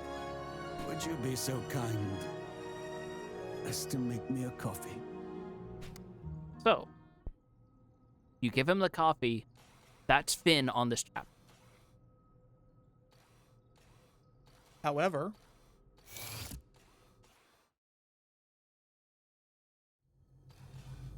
there's two things we can look in. The first is, let's check on Hokkaido. that's a good idea. Little one. You did it, didn't you? You saved us. I knew That you had it guy. in you. Yeah, the Well antennas. done. Would you believe that building robots is only a hobby of mine? To think Yes. that You seem in the very end, lonely. You would be our salvation. Hey, Kato, have you been enjoying staring at my evil clone's corpse? And Kato just goes, yeah. And they both in unison going, yeah, that is pretty cool, though. I was just like, I'm too weak to get up from bed. Is the only incredible, entertainment I little have. one. My computer got turned off, and Truly all 200 of my incredible. Chrome tabs are gone now. 200! I didn't want to lose them. Cube slowly reaches over, puts his like interaction probe on his hand and goes, you know you can restore the session, right? And I'm so proud of you. And so glad that I brought you into this world. Kato just goes, why do you think I can't boot my computer? I tried.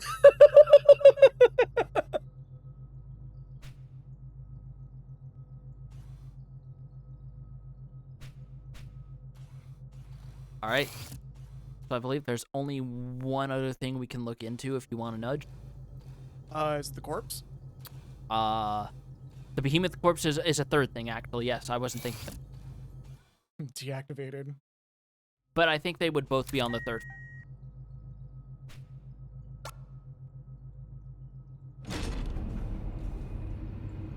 Oh yeah, the computer core too. Yes, because there's one room we weren't able to act. Yep. And now we can go in there because the AI is kaput.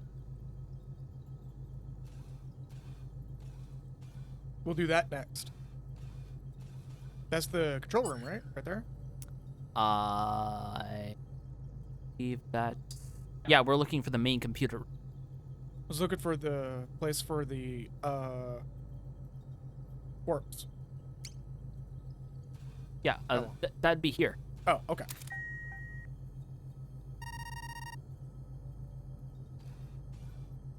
Yeah? Can't push button. Can't go in? Weird. Or no, the corpse would be on the second floor in the room where you did your name. Okay. So we go down.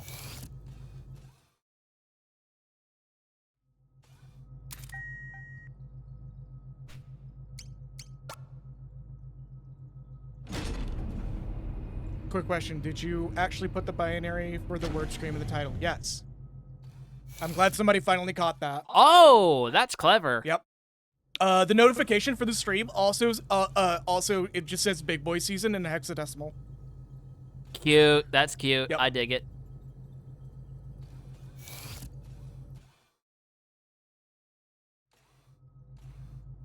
The behemoth lies sprawled on the floor of the interface room. Blackened burns, presumably from an energy weapon, riddled its corpse. So it's a little hard to tell in this lighting, but its blood is actually more purple than anything else. In the original release version, it was bright red. In response to critical error, an autonomous AI control has been sequestered. Restoration for factory settings is currently in progress. Due to injury, administrator rights have been transferred to from crewmate Kato to crewmate Cube. Access code for the main computer room is as follows. Judge. Now we can go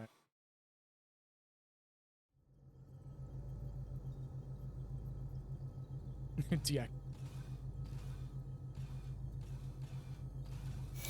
And up we go. Cube asked it if there was a seahorse emoji. Yeah. Boy, that is that is weird that it's that specifically. Yeah.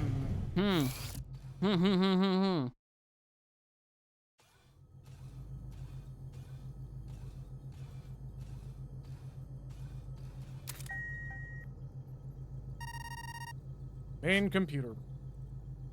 Enter your code.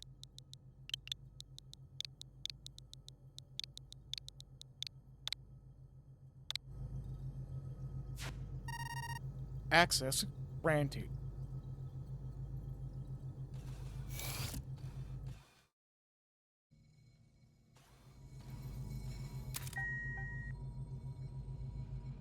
System check. Dynamics assessment. Let's press the first button. Primary systems online. Maintenance and control systems are operating within acceptable parameters. Oh, Becky's asking if there's any Easter eggs for putting in other names to any of the consoles. I don't think so. Not that I am aware of, no. I feel like if there is going to be one, it's going to be Watanabe. But, like, we kind of already missed the window for that. Yeah. Let's check dynamic.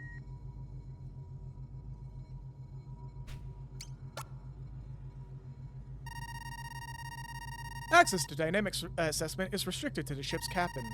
Access restrictions may be bypassed with a valid override code. We did get one of those. Which Oak is, FDE. Yep. I'm about to say it's Oakfield, but like weirdly abbreviated because kanji. And I assume also it would have been that way in the overseas version anyway because of space limitations. Yeah. Confirm. Access granted. Confidential. Cohort dynamics assessment. Note, ratings are relative to previous assessment.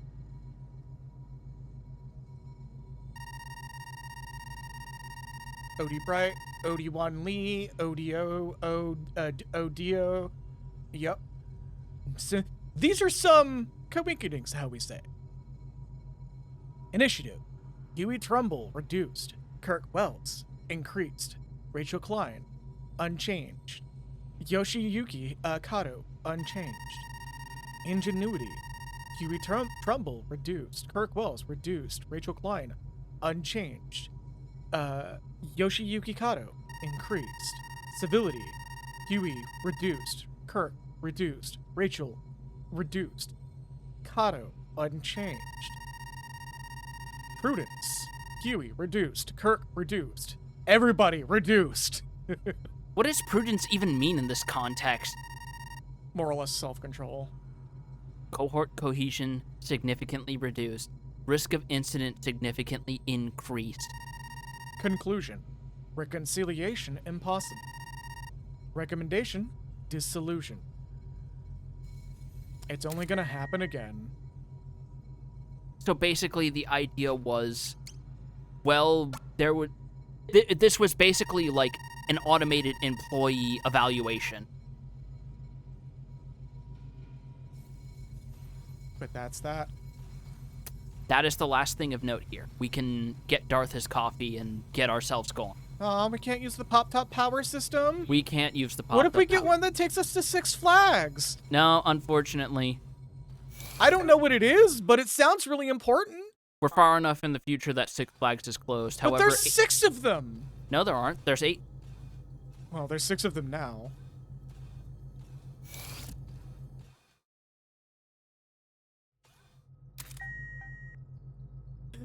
I love that fucking Futurama joke so much. And now there's actually 60 flags. Just enough national changes of powers happened in parts of Earth that there's now a 60 flags. Unfortunately, it's in Space Florida. No, it's in Space Texas where Six Flags actually started. Not Six Flags, 6D flags. Oh. Flags that are out of your mortal comprehension. Yes. Yes. God, yes. All right, time to make the man coffee. There's a Neo Florida in the same way that there were Neo countries in G Gundam. Yeah. Neo Florida is the one that has like 5 different colonies dropped on it and is still somehow completely unfazed. Yep. The entire history books is we have 6 colony on us. All of them are self-induced. We have no clue why it doesn't work. We have been trying. The space crocodiles will not die.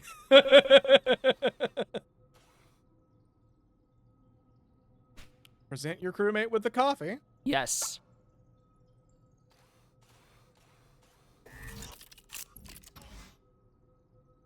Slipped you some bourbon. Ah, Irish coffee. You know me well. Yes. Strong and bitter. Too much, perhaps, but right now. Right now. I wouldn't have it any other way.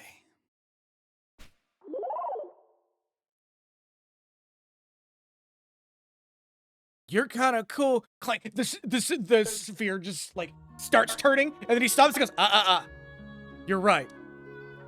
The sphere just goes, what do I do?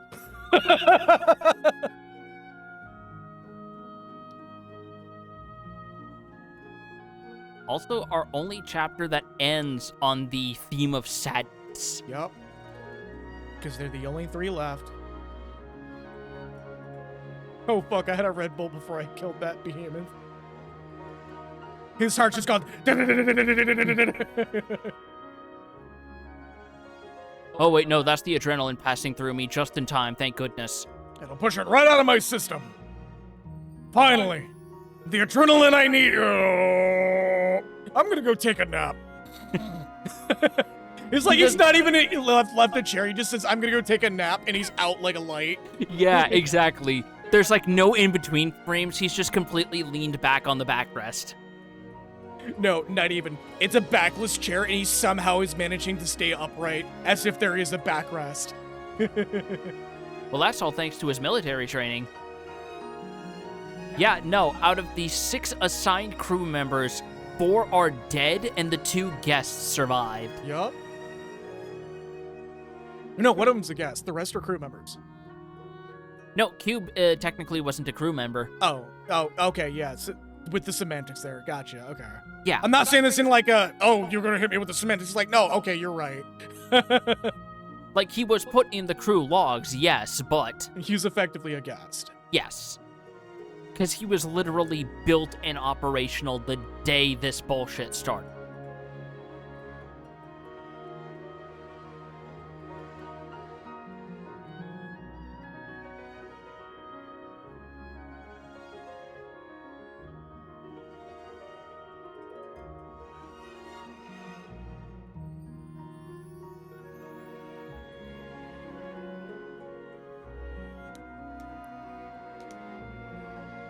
How do we recreate Sandstorm after the apocalypse? Just record the heartbeat after Red Bull and coffee.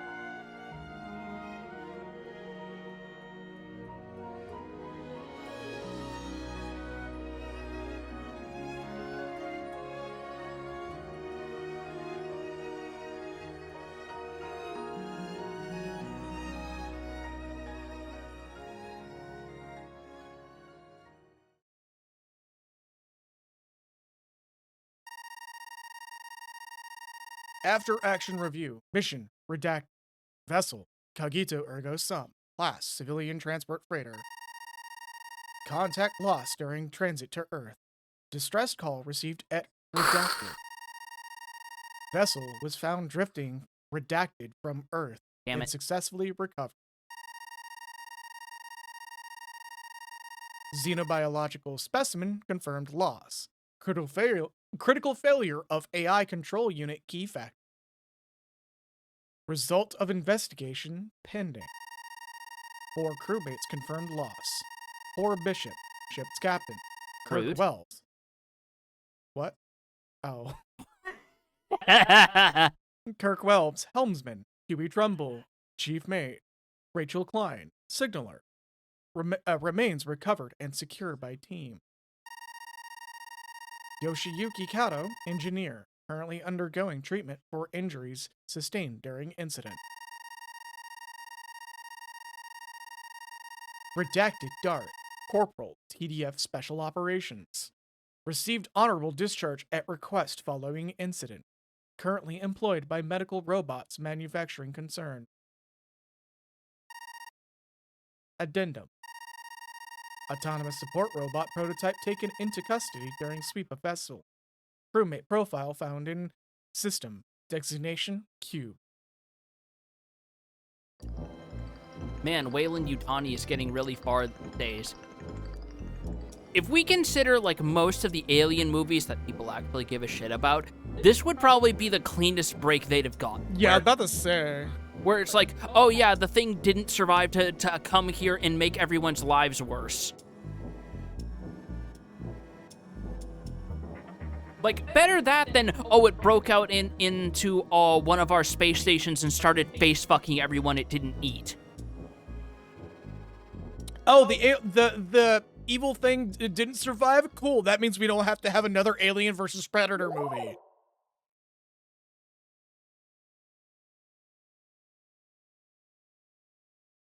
Fin. That is a nice shot of the Earth there. Yep.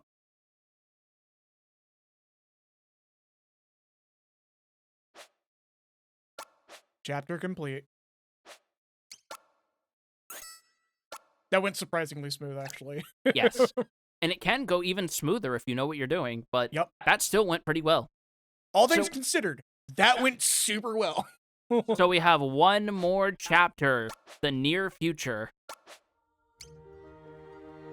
And that will be next week. Yep. Regardless of if Part is available for it or not. Because it's literally what's the last thing we gotta do is left.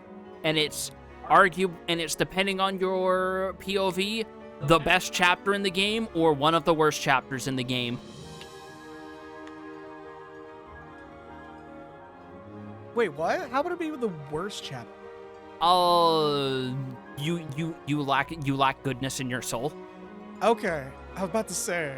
But no, like, seriously, there is a fair bit of follow the event flags that tends to get on people. Is the genuine answer. Oh, that's the fucking RPGs in a nutshell, let's be real. Old RPGs at that, which this is. Yeah. So, before the thing, copyright claims us. There we go.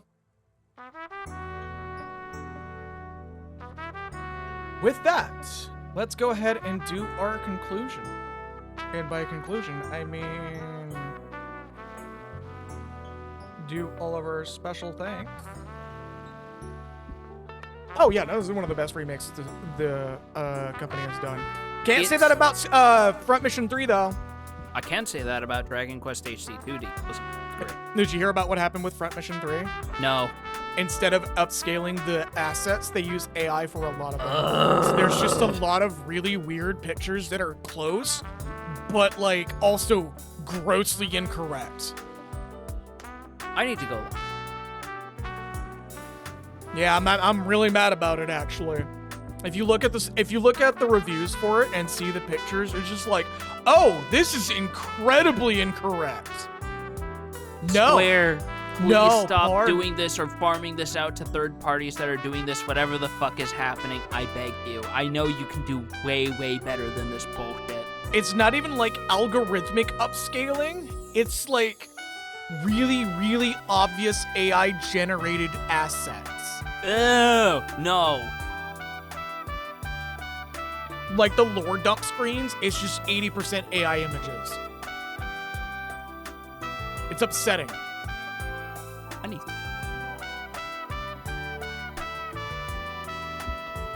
Yeah, I agree.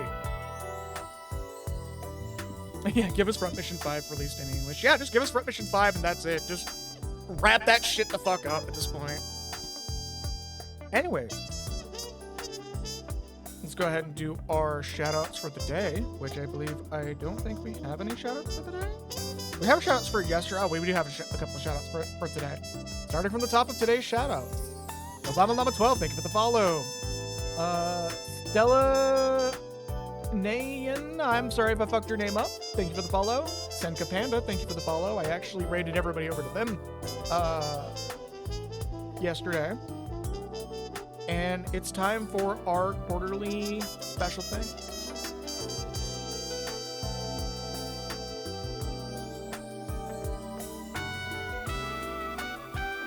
Puma Cam, I saw that meme you posted, and like that's one of the big reasons why I didn't watch the State of Play, because like I was kind of expecting another The Last of Us remaster.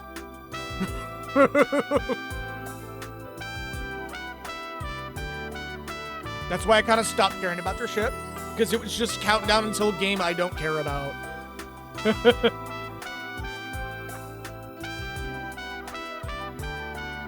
Yeah, no, that's like, there's really not a lot for me to care about when it comes to Sony shit.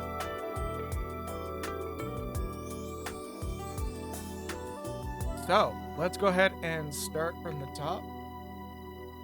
Let me do a couple things. Let me switch to my having a drink in my hand. There we go.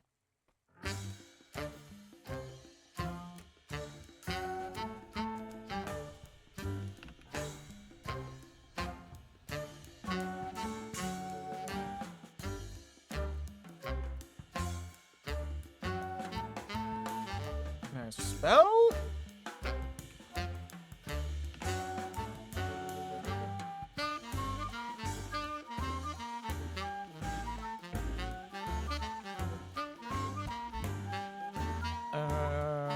Like, hey, you have all these talented people. Something new is on the way, right? Right? Insert 20 remasters and hero shooters. Yeah, pretty much. Like, even I'm kind of just, like, hesitant on the fucking God of War 1 through 3 remake / remaster, because, like, those games kind of aged like shit.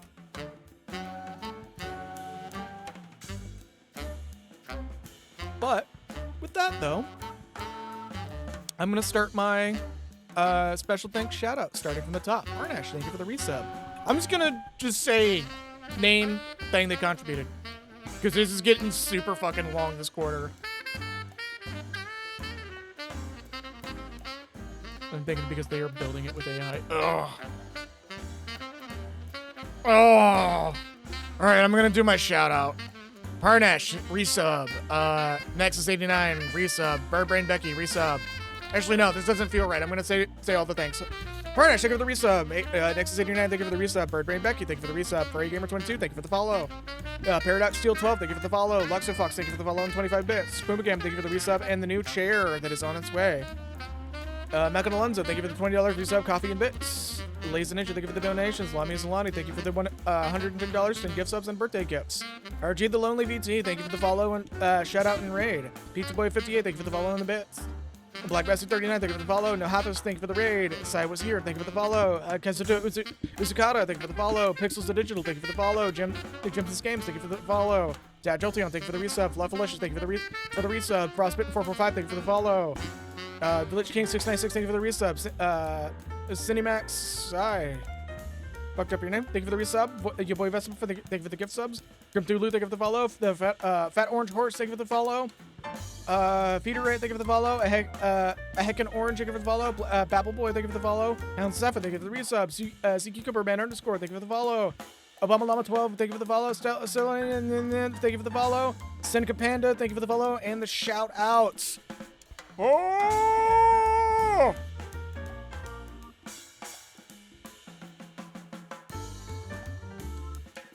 I'll see y'all next week.